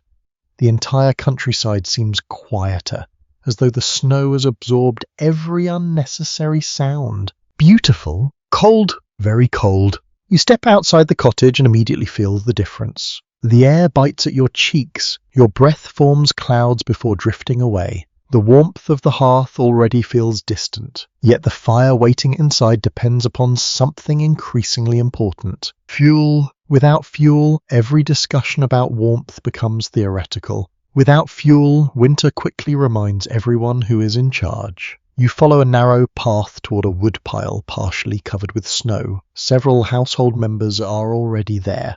The pile is smaller than it appeared a few weeks ago. That is not surprising. Winter consumes resources steadily. A fire may look peaceful. It also eats constantly. Each crackling log represents labor performed months earlier. Someone uncut the wood. Someone carried the wood. Someone stacked the wood. Someone protected it from rain and snow. The warmth filling the cottage has a long history behind it. Records from rural communities repeatedly highlight the importance of securing adequate fuel before winter arrived. Firewood often stood among the most valuable seasonal necessities for ordinary households. Food mattered, shelter mattered, fuel mattered too. The three work together. You lift a piece of wood from the pile, it feels dry, dense, heavy enough to burn slowly. A good sign. Families learn through experience that not all firewood performed equally well. Different tree species offered different advantages. Some burned hotter, some burned longer. Some produced excessive smoke. Knowledge of fuel became part of everyday life. People rarely discussed it in grand terms. They simply knew. Nearby, an older villager examines a stack of logs carefully before selecting several pieces. The choice appears almost instinctive. Years of practice guide the decision. Not far away, a child struggles heroically with a branch that seems determined to remain exactly where it is. The branch eventually wins. For now, a surprisingly revealing detail appears in manorial records and local regulations from various parts of medieval Europe. Access to forests could become an important economic issue. Rights to gather wood, branches, or other resources were often regulated, contested, or carefully managed. Represented opportunity. They also represented necessity. The competition could become serious. You'll begin walking toward the edge of a nearby woodland. Snow crunches beneath your boots. The sound carries clearly through the still air. Above, pale sunlight filters through leafless branches. The forest feels calm. Yet medieval villagers would have viewed it through a practical lens as well. This place contained fuel. Fuel meant warmth. Warmth meant survival. The connection was direct throughout much of Europe. Households relied primarily on wood as their main source of heating fuel. Availability varied according to geography and local conditions, but wood remained enormously important wherever forests could supply it. The demand never truly disappeared. Every winter reminded people why. Among the more unusual solutions found in certain regions was the use of alternative fuels when wood proved scarce. Peat, dried vegetation, brush, and other combustible materials sometimes supplemented traditional firewood supplies. Necessity encouraged flexibility. People burned what they could obtain. The smell might differ, the smoke might differ. The goal remained the same, returning toward the village. You notice several cottages with carefully organised fuel stores protected beneath simple coverings. The arrangement reflects planning rather than convenience. Nobody wants wet firewood, especially not during January. A damp log can test even the most patient personality. Near one house, a resident splits wood with measured strikes. The sound echoes across the snowy landscape. Thump, pause, thump, pause. The rhythm feels almost ceremonial. Winter maintenance never ends. One task simply leads to another. The surviving sources become less straightforward when historians attempt to estimate exactly how much fuel a typical medieval household consumed each season. Climate varied dramatically. House size varied. Local customs varied. A family in a northern region might require very different quantities than a family farther south. The numbers remain difficult to calculate with precision. The importance remains obvious. Every source agrees on that point. Back inside the cottage, fresh wood is added to the hearth. The transformation happens quickly. Flames brighten. Heat spreads. The room seems to breathe easier. You can almost feel the fuel becoming warmth. Stored sunlight from past summers released into the winter air. A poetic thought, yet not entirely inaccurate. The smell of burning oak fills the room. Earthy, comforting, reacts positively. The fire appears stronger now, yeah? More confident, a forgotten household practice mentioned in some rural traditions involved carefully preserving even the smallest useful pieces of wood. Twigs, branches, scraps, and trimmings all possessed value. Waste was expensive. Frugality was sensible. Modern abundance can make this difficult to appreciate. For medieval villagers, however, every usable piece represented future warmth. The lesson remained clear. Do not throw away tomorrow's comfort. Across the room, someone adjusts a cooking pot above the strengthened flames.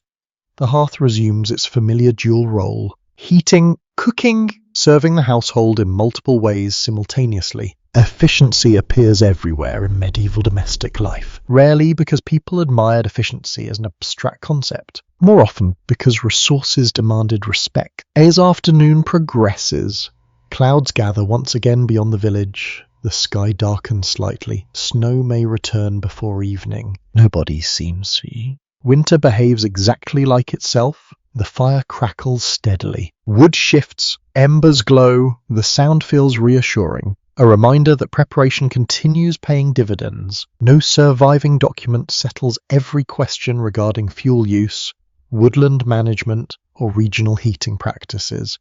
The details change from place to place and century to century. What emerges clearly, however, is the constant relationship between households and fuel, the connection-shaped daily routines, seasonal planning, economic decisions, even social relationships. Warmth began long before the fire. It began in forests, in fields, in months of preparation, in countless hours of labour. You sit quietly beside the hearth and watch flames curl around newly added logs. Outside, cold air settles across the snowy village. Inside, the cottage remains warm, not by accident, not by luck, because someone gathered the fuel, because someone stored the fuel, because someone understood that winter always arrives eventually, and because generations of villagers learned one of the most important lessons of all. A warm fire in January often begins with work completed long before the first snowflake falls. The snow has finally begun to melt. Not quickly. Winter is far too stubborn for that. Yet small changes are appearing throughout the village. Thin drips fall from roof edges during the warmest hours of the afternoon. Patches of dark earth emerge beside pathways. The air still feels cold, but no longer carries quite the same sharp edge as before. You step outside the cottage and follow the main lane through the settlement. Smoke rises from dozens of homes. Children run between buildings. Dogs patrol important matters known only to themselves. The village feels alive. And as you walk, something becomes increasingly clear. No household survives winter entirely alone. The cottages may stand separately. The people do not. Near the village well, two neighbours exchange news while carrying buckets. A short distance away, someone helps repair a damaged fence. Farther down the lane, several villagers work together moving supplies from one building to another. The activities seem ordinary. That is precisely the point. Community often appears most clearly through ordinary moments. For many rural families, winter demanded cooperation. Illness, storms, shortages, and equipment failures could quickly become serious problems if a household faced them entirely by itself. Reliable neighbours mattered even more. You continue walking. The ground squishes slightly beneath your boots where snowmelt has softened the earth. The scent of damp soil rises into the air. It carries hints of spring, though winter has not yet surrendered completely. Along the edge of the settlement, a group of villagers gathers around a wagon wheel requiring repair. Several hands work together. Advice arrives freely. Requested or otherwise, a timeless village tradition. People helping, people supervising, people explaining how they would have done it differently. Human nature remains wonderfully consistent. Winter intensified that need. Difficult conditions encouraged practical partnerships. The arrangement benefited everyone. A family struggling alone today might become a family's rescuer tomorrow. Near a cottage doorway, an elderly woman receives a basket from a younger neighbour. The exchange appears casual. No ceremony accompanies it. Yet the gesture carries meaning. Food, fuel. Such things mattered enormously during colder months. The strongest communities often functioned through countless small acts of mutual support. Few became famous, most became ascendant. Tucked into various medieval court records and village documents are references to disputes over shared obligations, communal resources, and neighbourhood responsibilities. While these records often highlight conflict, they indirectly reveal how interconnected rural life could be. People argued because they depended on one another. Dependency creates friction. It also creates resilience. The wind shifts slightly. Church bells sound faintly in the distance. Their tone drifts across fields and rooftops. The entire village seems to pause for a moment before returning to its routines. There, several people discuss weather forecasts with complete confidence despite possessing no modern meteorological equipment whatsoever. Their predictions vary dramatically. Naturally, weather forecasting has inspired optimism for thousands of years. Accuracy occasionally joins the converts. A particularly charming example survives from local traditions in several parts of Europe.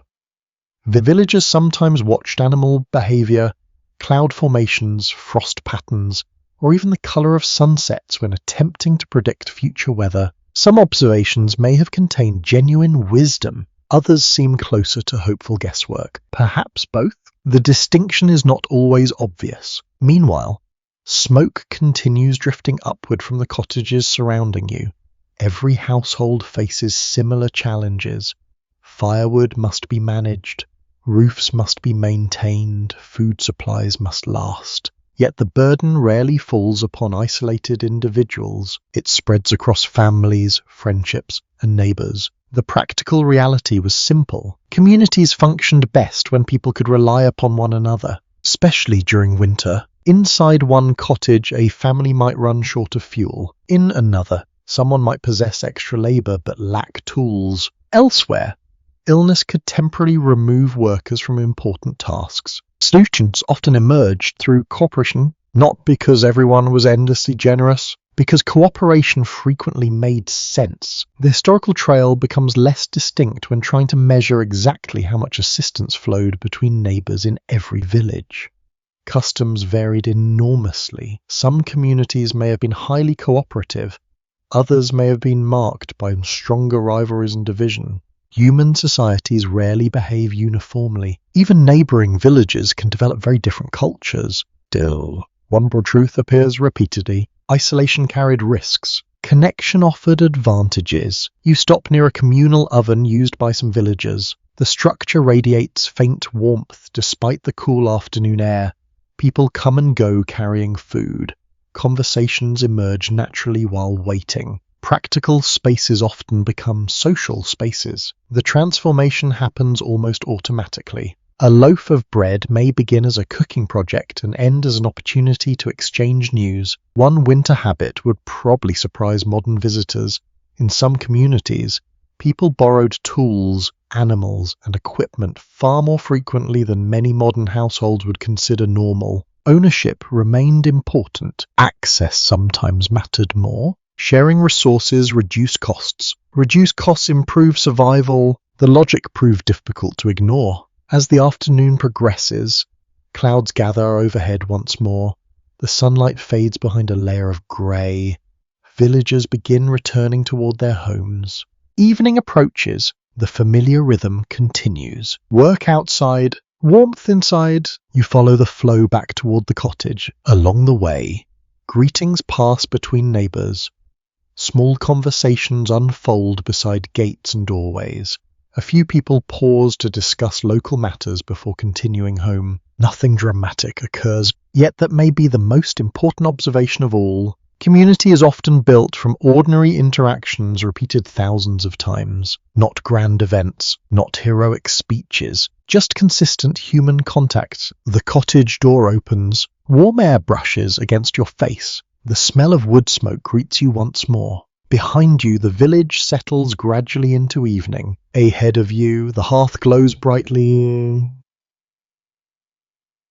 And as you step back inside, you understand something medieval villagers likely knew instinctively. A warm house helps people survive winter. A strong community helps them survive much more than that. A few days later, the weather changes again. The snow has mostly vanished from the village paths, leaving behind damp earth and muddy footprints. The air remains cold, but now carries moisture as well. A grey mist hangs over the fields during the early morning hours. You wake before sunrise. Something feels different inside the cottage. Quieter, more cautious. Near the hearth, a family member sits wrapped in blankets despite the growing fire. The usual morning energy has been replaced by slower movements and softer voices. Someone is unwell. It is a familiar situation. Not welcome, not unusual. Winter often brought more than cold weather. It also brought coughs, fevers, aches, and exhaustion. The challenges arrive together. You settle near the hearth and watch as water warms in a small pot. The fire crackles gently beneath it. Steam begins rising into the cool air. The smell of smoke mingles with herbs. A simple remedy is being prepared. Whether it will help remains uncertain. The effort itself feels comforting. Across medieval Europe, households frequently relied upon a combination of practical care, traditional remedies, local knowledge, and religious belief when responding to illness. Professional medical assistance was often distant, expensive, or unavailable. Most care happened at home, beside familiar fires, among familiar faces. The person resting near the hearth pulls a blanket tighter. Everyone seems to understand the goal. Keep warm, rest, recover. Simple instructions, not always simple outcomes. Outside the cottage, life continues. Animals still require attention.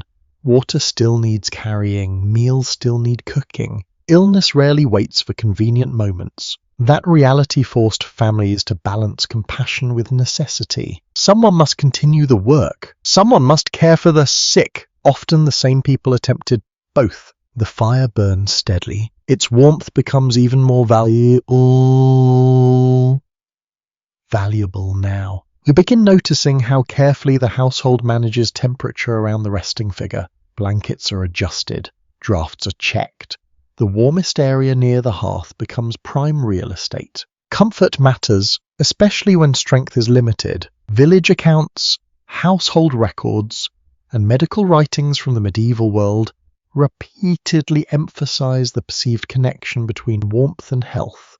While medieval medical theories differed significantly from modern understanding, people generally associated excessive cold with vulnerability and discomfort. The connection felt obvious. Cold weakened, warmth supported, at least from their perspective. Near the rafters, smoke drifts upward in familiar patterns. The room smells of burning wood, damp wool, and herbs steeping in hot water. The combination creates a surprisingly soothing atmosphere. Even illness seems less intimidating beside a fire. For a moment, a remarkable little glimpse into medieval domestic life appears in collections of household remedies. Some treatments involved ingredients that still seem reasonable today.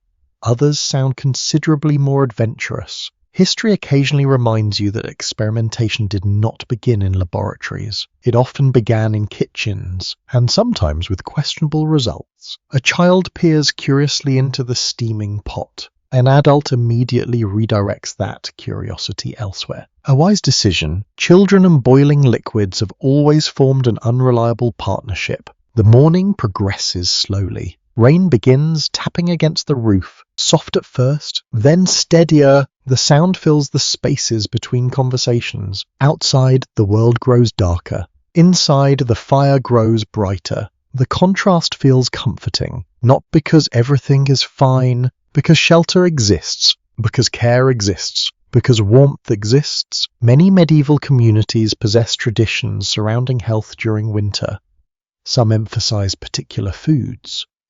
Others focused on clothing, rest, prayers, or herbal preparations. Customs differed dramatically depending on region, culture, and available resources. No single approach dominated everywhere. People worked with what they knew and with what they had. The challenge becomes more complicated when modern historians attempt to evaluate how effective certain remedies may have been. Some practices likely provided genuine comfort or practical benefits. Others probably offered more hope than medical value. Distinguishing between the two is not always easy. The sources rarely provide neat answers. Human experience rarely does either. Toward midday, the person near the hearth appears slightly improved, or perhaps simply more comfortable. Comfort matters, sometimes more than we admit. A bowl of warm food arrives. Another blanket appears. Someone adds fresh wood to the fire. None of these actions are dramatic. Yet together they create a form of care that feels deeply human. The cottage itself seems to participate. The walls keep out rain. The roof blocks the weather. The hearth provides warmth. Everything contributes. One unusual tradition recorded in parts of Europe involved carrying small charms, tokens, or religious objects believed to offer protection during illness. Their exact significance varied widely from place to place. Some people likely viewed them with deep faith. Others may have treated them as comforting habits. Perhaps the distinction mattered less than modern observers assume. Comfort possesses its own value. The rain continues outside. The fire continues inside. Hours pass. The atmosphere gradually relaxes. Conversation returns. The household begins functioning more normally again. The crisis, if it ever truly became one, appears to be easing, at least for now. The documentary evidence surrounding everyday sickness in peasant households remains incomplete because ordinary illnesses rarely attracted detailed written attention. Chroniclers preferred kings and battles and extraordinary events. A child's fever seldom made the history books, yet it shaped lives all the same, millions of lives. The absence of detailed records does not diminish the reality. Near evening, the rain finally weakens. The cottage glows with firelight. The smell of cooking food replaces the stronger scent of herbs. A sense of normality settles gradually over the room. Not perfect health, not complete certainty, just improvement. Sometimes that is enough. You sit quietly beside the hearth and watch the flames move among the logs. Their warmth reaches your hands. The same warmth has comforted workers after long days, children after cold mornings, and now someone recovering from illness. The fire asks no question. It simply provides what it can: heat, a gathering place, and as darkness slowly returns beyond the walls of the cottage, you begin appreciating another reason medieval people valued warmth so deep. Not merely because it made winter bearable, because during moments of weakness, worry, and uncertainty, warmth became one of the clearest expressions of care a household could offer. The storm arrives during the night, not with dramatic thunder, not with violent spectacle. Instead, it arrives the way many winter storms do, quietly at first. A faint wind touches the roof. Rain begins tapping against the thatch. Then the sound grows stronger. By dawn, the entire cottage seems wrapped in weather. You whack to the steady voice of the storm.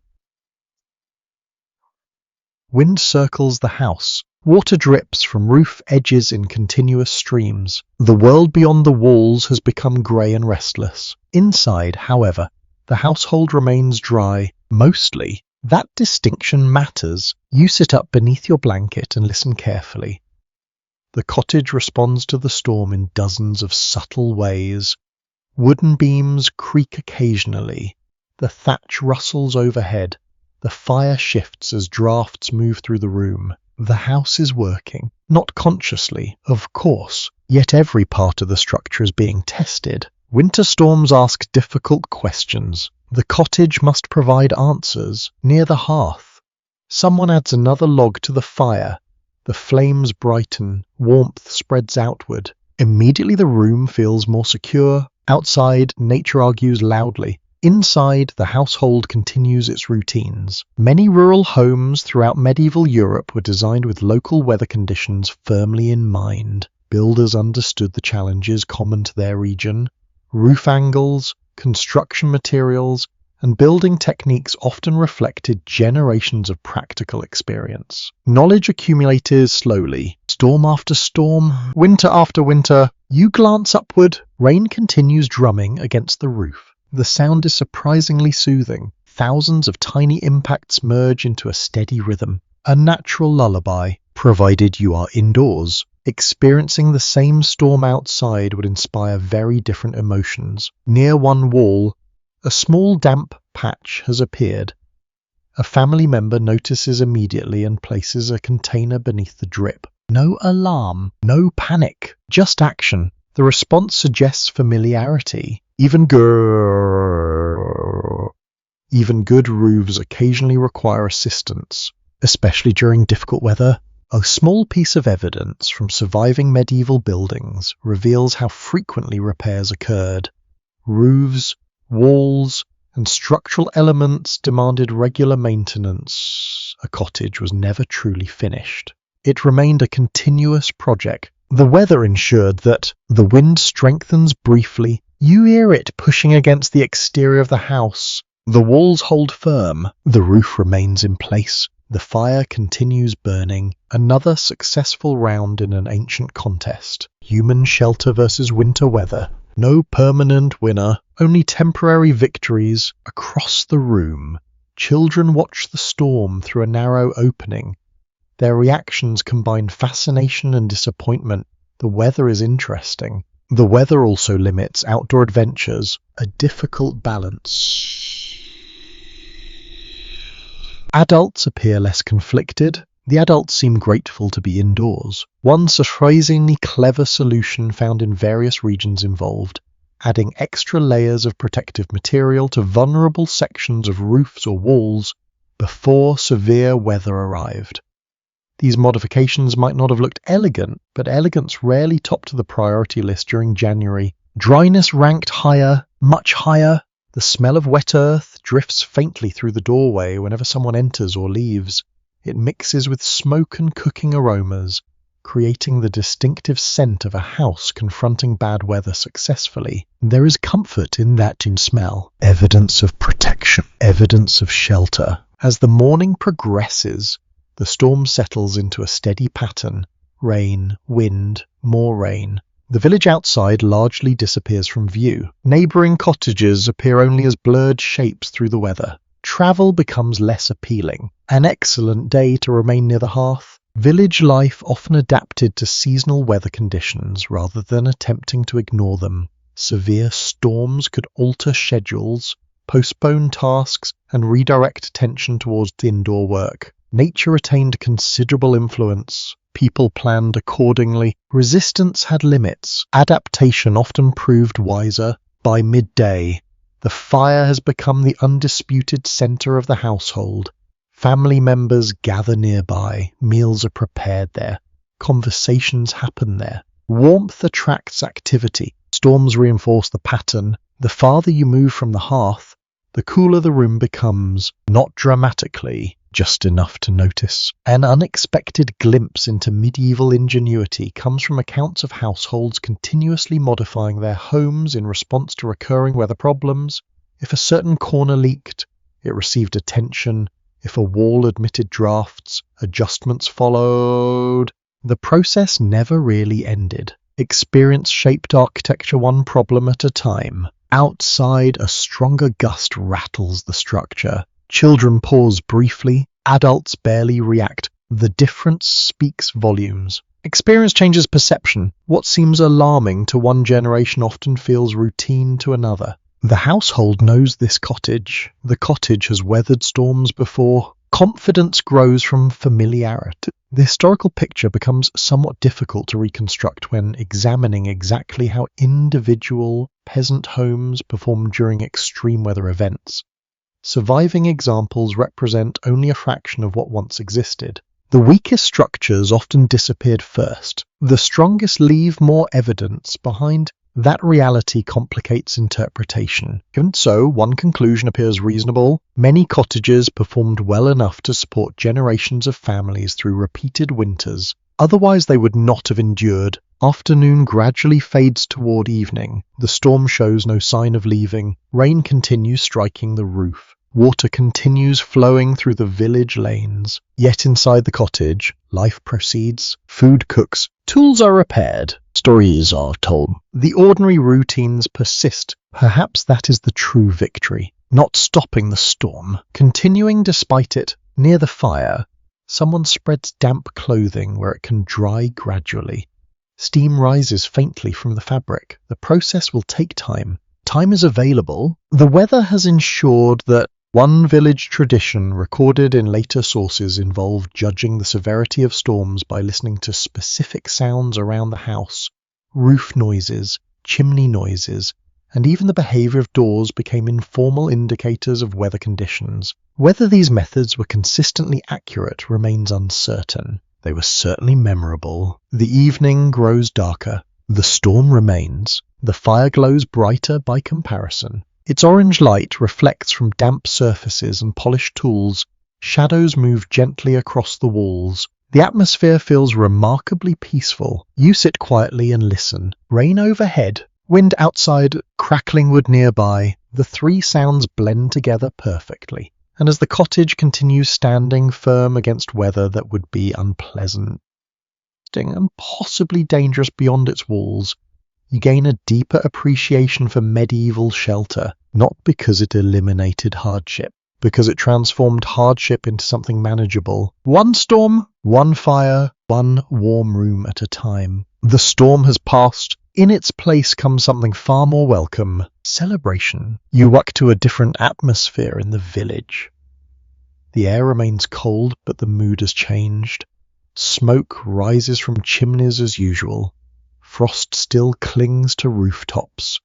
Yet people move with a little more energy today, a little more anticipation. Something special is happening. The winter season, despite its hardships, was not simply a time of endurance throughout medieval Europe. Communities mark the colder months with feasts, holy days, gatherings, and seasonal traditions. The exact calendar depended on region, faith, and local custom, but the underlying idea remained remarkably consistent. People sought reasons to come together, especially during winter. You step outside the cottage and follow the lane toward the center of the village. The smell reaches you before the crowd does. Fresh bread, roasting food, wood smoke. The scents mingle in the cold air and drift across the settlement like an invitation. Even the weather seems willing to cooperate today. For once, near the village green, people gather in small groups. Children race through patches of frost. Older villagers exchange greetings. Several households have contributed food for the occasion. The scene feels warm before you even approach a fire. Human company can do that. A monastery account from medieval England mentions seasonal feasting during winter celebrations, while similar references appear in records from France, Germany, Scandinavia, and elsewhere. Customs differed greatly, but communal meals often occupied an important place in winter life. Food nourished the body. Gatherings nourished something else. You notice how many people stand close together despite the open air. Cloaks brush against cloaks. Hands remain tucked inside sleeves. Everyone understands the practical advantages of shared space. The cold has not vanished. The villagers have simply decided not to let it dominate the day. A large fire burns nearby. Its smoke twists upward into the pale sky. You move closer. Naturally, everybody does. The fire serves the same purpose here as it does inside the cottage. It attracts people, it encourages conversation, it creates a centre. Around that centre, stories begin circulating. News from neighbouring villages, memories from previous winters, predictions about the coming spring. Some predictions sound plausible, others sound impressively optimistic. A traveller passing through one medieval region noted that festivals often blurred social boundaries more than ordinary days. While differences in status certainly remained, celebrations sometimes created opportunities for broader community interaction. People who rarely lingered together might share food or conversation. For a few hours, daily routines loosen their grip. You accept a piece of fresh bread from a nearby table. The loaf remains warm. The crust crackles slightly beneath your fingers. A simple pleasure, yet after weeks of cold weather, simple pleasures gain remarkable power. Nearby, musicians begin playing. Nothing elaborate. A pipe, a drum, perhaps a stringed instrument. The sound drifts across the gathering. Children respond first. They always seem to. Before long, adults join in. The atmosphere grows livelier. One winter custom preserved in parts of Europe involved carrying greenery indoors during certain celebrations. Evergreen branches sometimes appeared in homes and communal spaces, offering a reminder that life persisted even during the darkest months. The practice carried different meanings in different places, yet the symbolism feels easy to understand. Winter may dominate the landscape. It does not last forever. Back at the cottage later in the afternoon, preparations continue. The household has brought home food and stories from the gathering. The fire burns brightly. The room feels fuller than usual, perhaps because visitors have arrived. Perhaps because celebrations encourage lingering. Either way, the cottage seems happier. Laughter appears more often. Conversation flows more easily. Even the children seem determined to remain awake longer than usual. A strategy with mixed historical success. The smell of roasted food fills the room. A richer meal than normal occupies the table. Not extravagant. Not noble banquet material, just better than average, and that difference matters. Village inventories and household records occasionally hint at foods reserved for special occasions. The exact dishes varied enormously depending on location and wealth, yet many communities distinguished ordinary meals from festive ones. Preparations tasted different. People noticed. The firelight reflects from wooden bowls and cups. Shadows dance across the walls. Outside, darkness settles over the village once again. Inside, body seems eager for the evening to end. For a little while, winter feels less threatening. Not because temperatures have risen, because spirits have. Near the hearth, an older villager begins telling a story. Everyone recognizes the opening immediately. The tale is famous, or perhaps infamous. Certain details seem to change each time it is told. That never prevents the audience from enjoying it. Folk traditions preserved countless stories connected to winter evenings.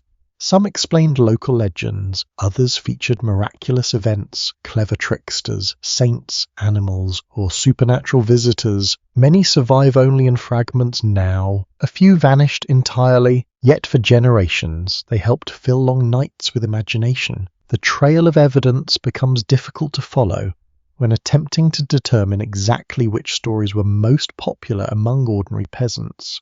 Written versions often arrive centuries later, after countless retellings. The originals remain elusive. Perhaps that is fitting. Stories are meant to travel, not stand still. The evening deepens. Food disappears gradually from the table. Children begin losing their battle against sleep.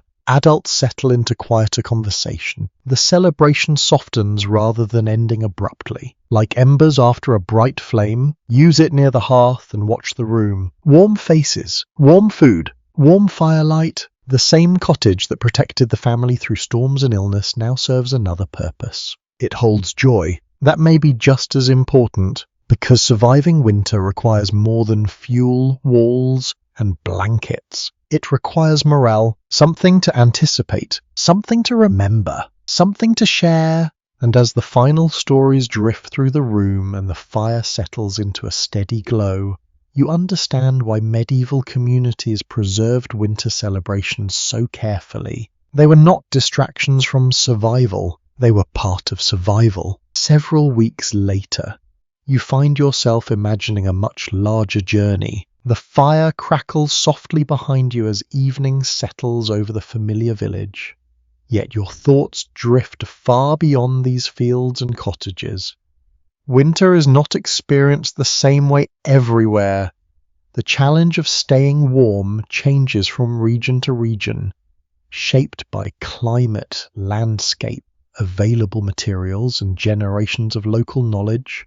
The medieval world was vast. Its winters were equally diverse. So, for a little while, imagine travelling. Not quickly. Travel in the Middle Ages rarely rewarded impatience. Instead, imagine moving slowly across Europe, visiting different communities and discovering how ordinary people adapted to the cold in remarkably different ways. Your first stop lies far to the north. The air feels sharper here. The winter's longer. Snow remains on the ground for extended periods, transforming the landscape into a world of white forests and frozen waterways. The houses look different. Many feature thick timber construction. Their walls appear solid and substantial. The buildings seem designed to hold warmth as carefully as possible. And for good reason. A mistaken building design becomes much more expensive when winter lasts for months. Inside one northern dwelling, the smell of resinous wood fills the air. Firelight reflects from sturdy timber walls. Fur garments hang near the hearth. Everything feels adapted to the environment. Nothing appears accidental. Communities living in colder climates naturally develop solutions suited to local conditions. Construction materials, clothing styles, and heating practices often reflected what nature provided. Forests supplied timber. Animals supplied hides and wool. Experience supplied the rest. You continue southward. Gradually the landscape changes. Snow becomes less dominant. Winters remain cold, but often arrive with more rain and dampness.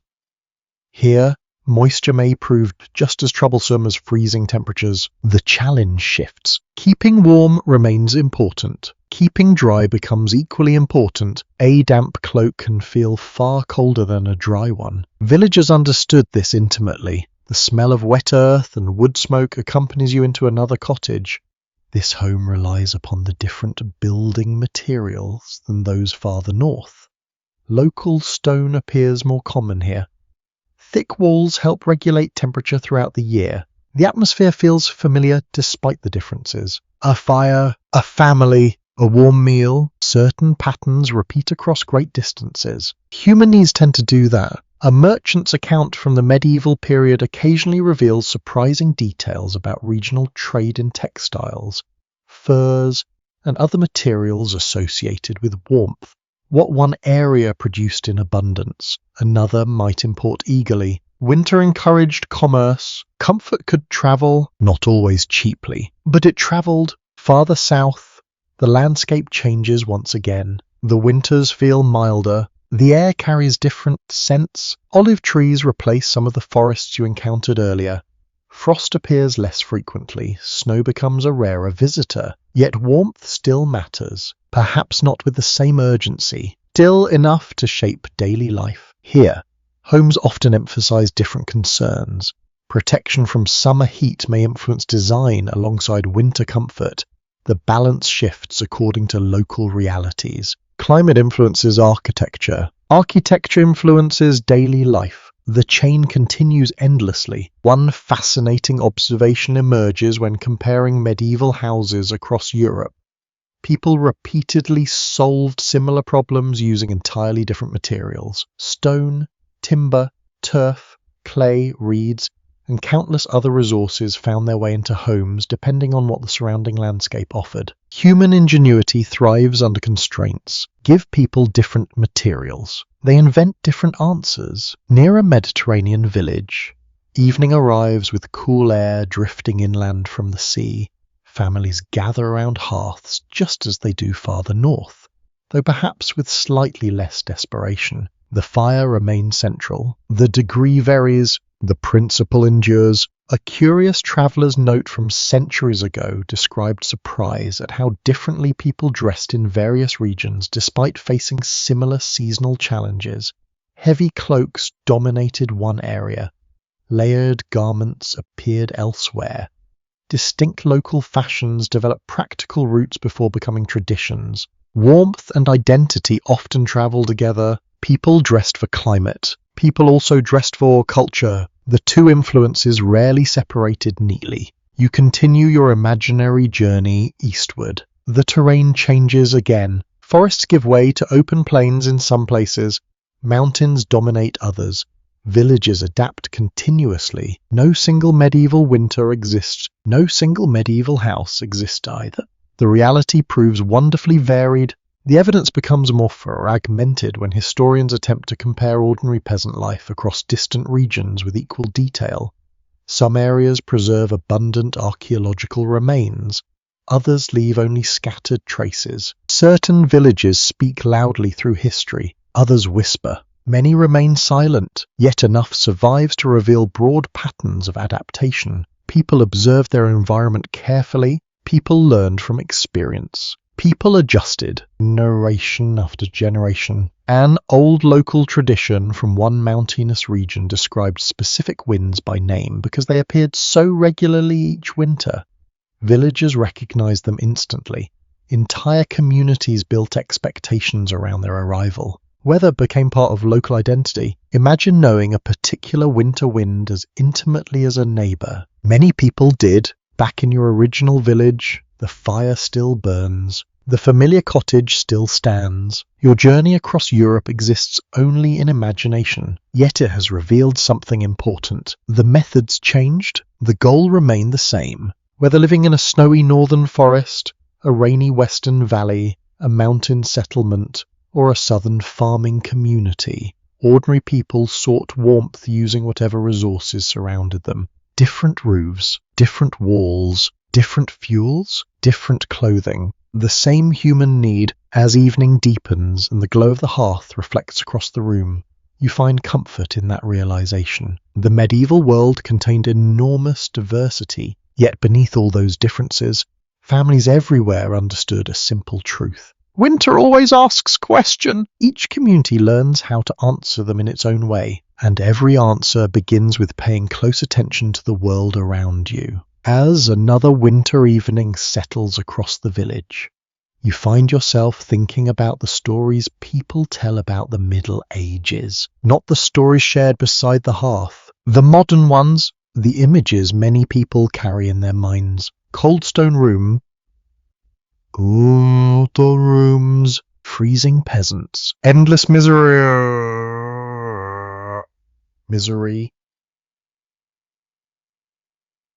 Everyone shivering constantly beneath grey skies while waiting for history to invent comfort. It is a dramatic picture. It is also incomplete. You sit beside the familiar fire and watch flames curl around a stack of logs. The cottage feels warm enough. A meal simmers nearby. Wool blankets rest within reach. Outside, frost gathers across the fields. Inside day, life continues. The contrast invites reflection. Perhaps medieval people were not as helpless before winter as popular imagination suggests. That does not mean life was easy. Far from it. Yet difficulty and hopelessness are not the same thing. The distinction matters. For generations, films, novels, and illustrations have often emphasized the harshest aspects of medieval life. Cold, darkness, and discomfort certainly exist. No sensible historian would deny that. At the same time, ordinary people spent centuries learning how to adapt. The very existence of thriving villages proves the point. Communities survived.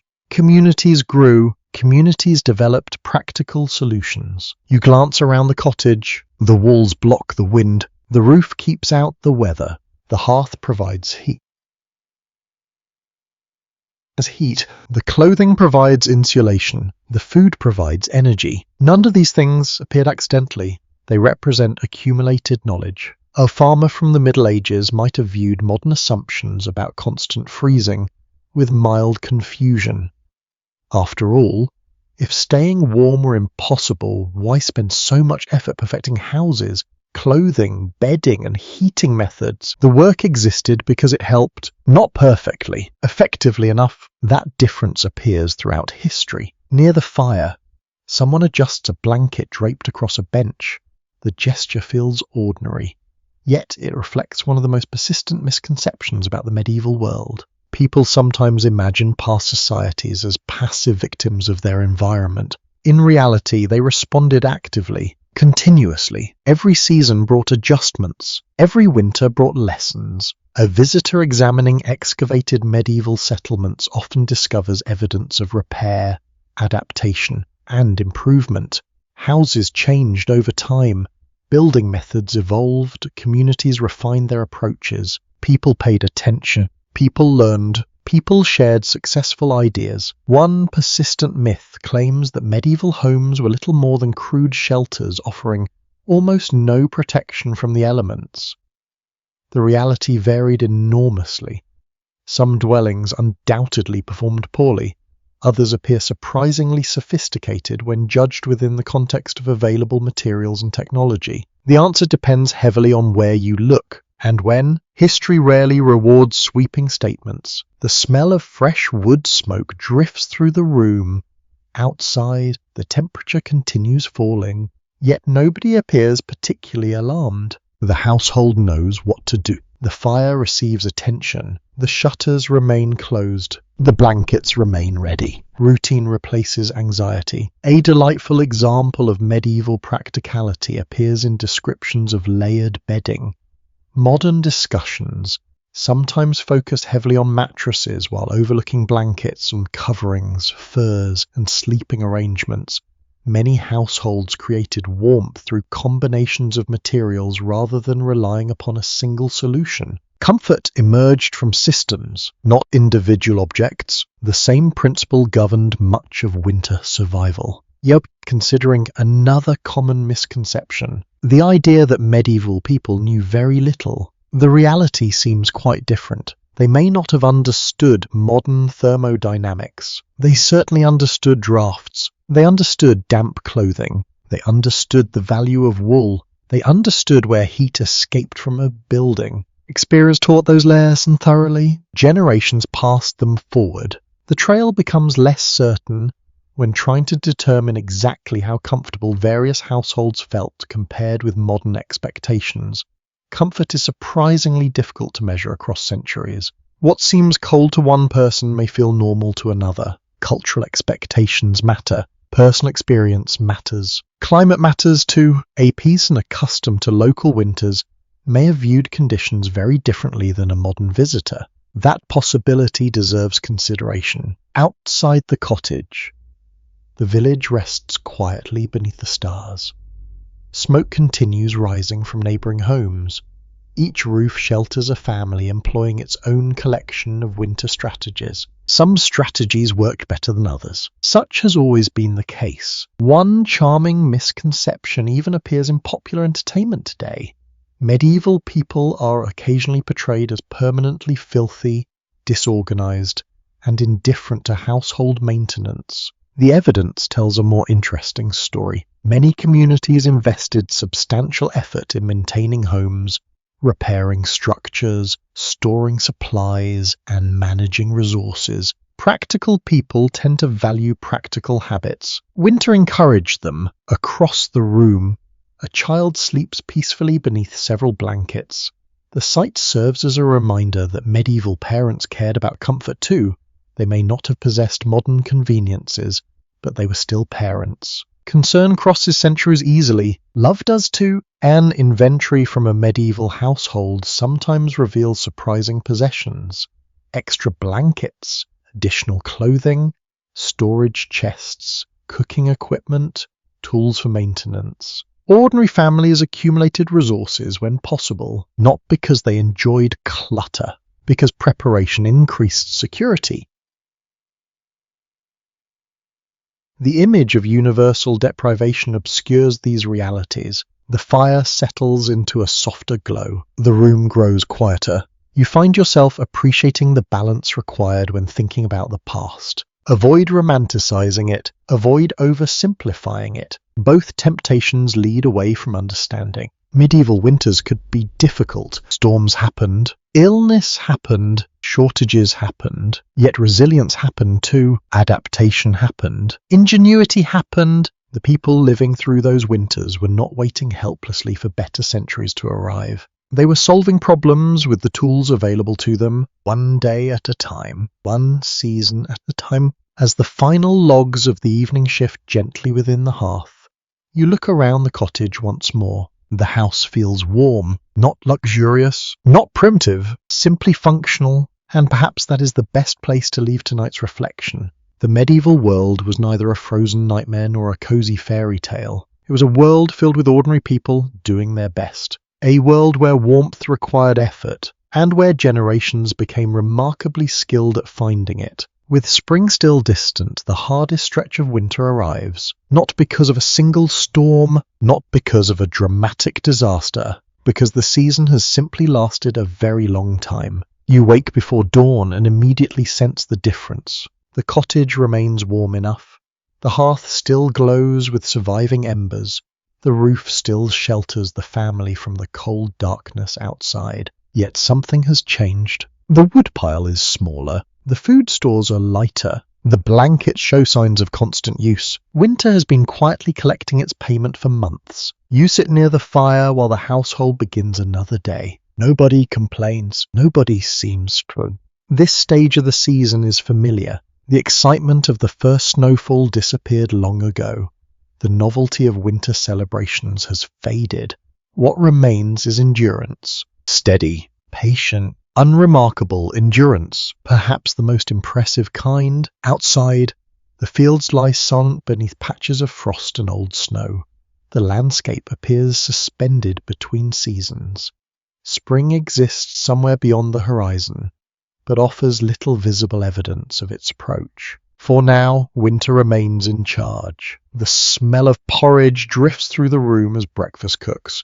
Portions seem slightly smaller than they did months earlier. Not alarmingly so, just enough to notice. Careful management becomes increasingly important as winter progresses. Supplies gathered during harvest season must continue lasting until fresh resources become available again. The calculation never fully disappears. Every meal participates in it. Near the storage chest, a family member examines remaining provisions with practiced eyes. Nothing is wasted. Nothing is forgotten. Years of experience have taught valuable lessons. Food ignored today may be missed tomorrow. The same applies to fuel. A stack of logs waits beside the hearth. Not large, not tiny, adequate. That word appears frequently in winter. Adequate food, adequate fuel, adequate warmth. Success often means having enough, not necessarily more than enough. You watch as another piece of wood disappears into the fire. Flames brighten immediately. The room responds with gratitude. The relationship feels almost personal now. After all these weeks together, the hearth has become more than a household feature. It has become a companion, reliable, demanding, essential. Deep inside the cottage, daily routines continue despite the season's length. Clothing is repaired, tools are inspected, meals are prepared, life refuses to pause. Difficult months. A manorial account from one rural region records families receiving permission to gather additional wood during particularly demanding winters. Such documents provide brief glimpses into the practical challenges communities faced when cold weather lingered longer than expected. Winter rarely follows human preferences. People adapt accordingly. Near midday, weak sunlight filters through the clouds. It illuminates a patch of floor beside the wall. The light feels encouraging, almost symbolic. Several children immediately occupy the brightest area. An excellent decision. Children often possess remarkable instincts regarding comfort. Outside, the village remains active despite the cold. Smoke rises from neighbouring cottages. Doors open and close. Figures move along muddy paths. Everyone faces similar challenges. That realization brings comfort of its own. No household stands entirely alone. One small tradition, preserved in a few local communities involved, paying close attention to signs of the approaching spring, the first bird calls, the first patches of exposed earth, the first appearance of certain plants. People notice these things carefully. Hope likes evidence, even small evidence. As afternoon passes, clouds gather once more, the sunlight vanishes, the room grows dimmer, the fire compensates immediately, golden light spreads across the walls, shadows shift gently overhead. The cottage feels smaller in the best possible way. Contained, protected, warm. You find yourself thinking about how many similar evenings this family has already experienced. Dozens this winter alone, hundreds over a lifetime, thousands across generations. The routines have become traditions. The traditions have become knowledge. Knowledge becomes survival. The chain continues. Whether every medieval household experienced late winter in exactly the same manner is impossible to know. One region may have enjoyed milder conditions. Another may have faced harsher weather. Resources varied. Landscapes varied. Human responses varied too, yet certain experiences likely felt familiar across great distances. The waiting, the planning, the careful use of supplies, the desire for spring. Those feelings travel easily across centuries. A soft wind brushes against the roof. The sound barely attracts attention now. The family has heard far worse. Experiential breeds confidence. That confidence seems visible in every movement. Nobody rushes, nobody panics. Problems are approached methodically, one task at a time, one day at a time. Toward evening, supper simmers above the hearth. The aroma fills the cottage slowly.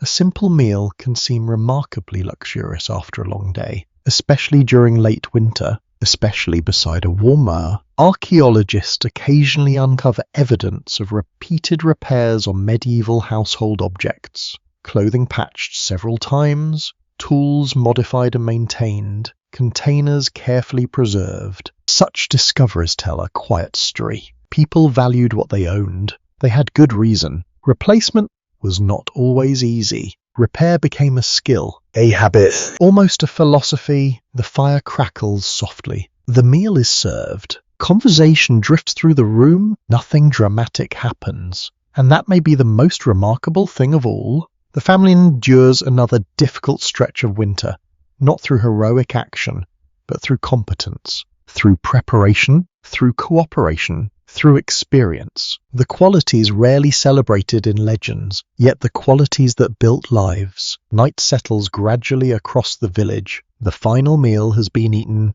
The last chores are finished. Blankets emerge once more. The familiar rhythm begins again. Outside, frost forms beneath the stars. Inside, the hearth continues glowing. A small island of warmth, a small victory. One more day completed. One more winter night faced successfully. And somewhere beyond the darkness, beyond the fields and forests, spring continues its slow journey toward the village. No hurry. It will arrive when it is ready. Until then, the cottage knows exactly what to do. The change begins so subtly that you almost miss it. One morning, you step outside the cottage and notice that the air feels different. It is still cool, frost still lingers in shaded places, yet the sharp edge of winter has softened. Somewhere, quietly and without announcement, the season has begun loosening its grip. The village notices, of course it does. People who live close to the land become experts at observing small changes. A few extra birds appear near the hedges. Mud replaces patches of old ice along the paths. Water trickles beside the road where snow once sat undisturbed. Nothing dramatic. Everything important. You stand for a moment beneath the pale morning sky. The sun feels slightly stronger. Not warm exactly.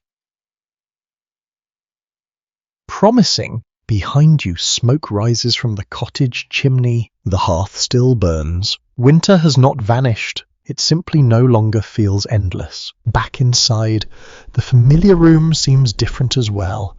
The fire remains central to daily life, yet it no longer carries the entire burden of comfort. Daylight enters more confidently through the openings in the walls. People spend longer periods outdoors. The balance shifts, gradually, almost invisibly. A season does not surrender all at once. Near the hearth, breakfast cooks as it has throughout the winter. The smell of grain and smoke fills the room. Wool blankets remain folded nearby.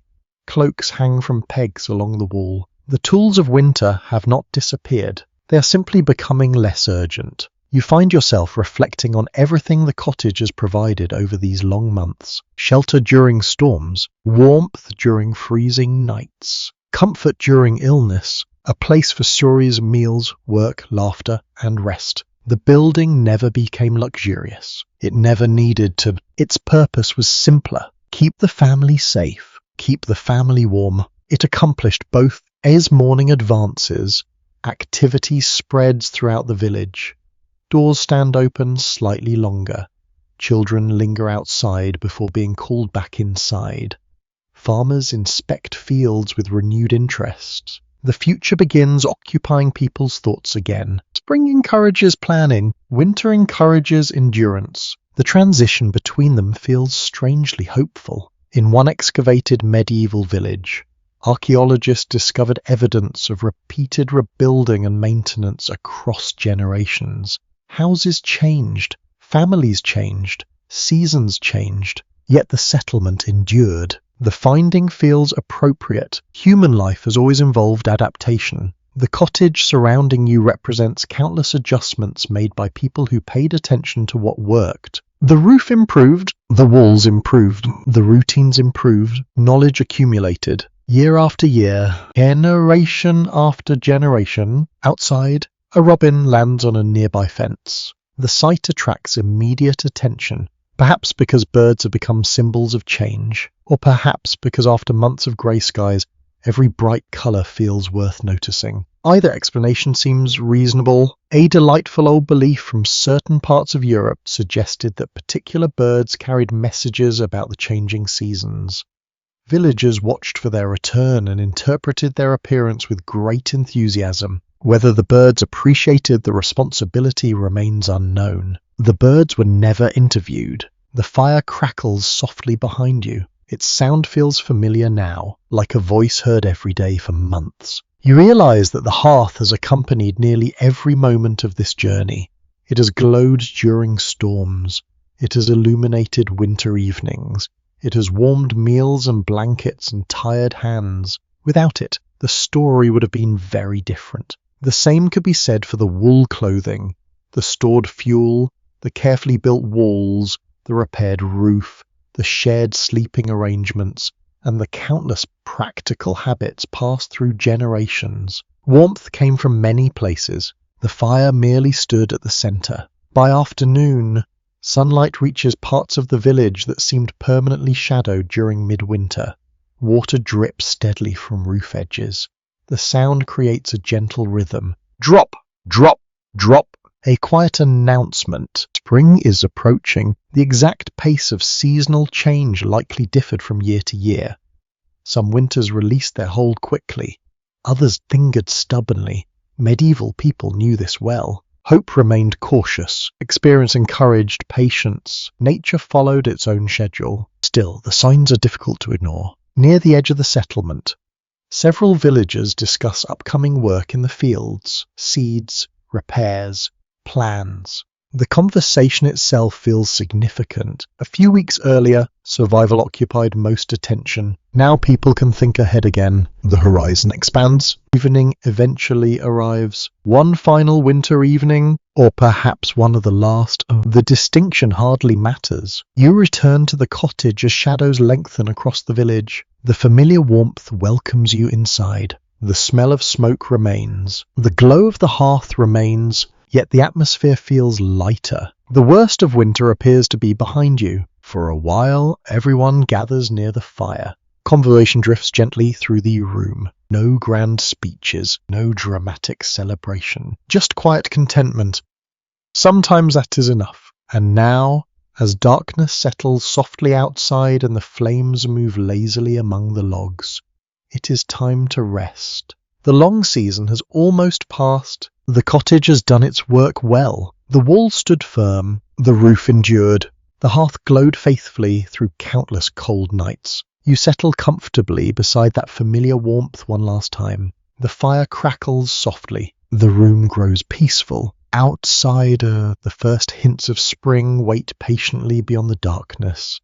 Inside, everything feels calm. Let your thoughts drift now, like wood smoke rising gently through the rafters and disappearing into the night sky. Imagine the village sleeping beneath the stars. Imagine the cottages resting quietly among fields beginning to awaken. Imagine the countless generations who sat beside similar fires, listening to the same wind, watching the same embers glow. Their winters ended. This one will too. The night grows still. The fire settles lower. The room becomes softer, warmer, quieter, and as the final embers shine gently in the darkness, you can leave the village behind for now, knowing that somewhere beyond the cottage walls, spring is already on its way. Sleep well,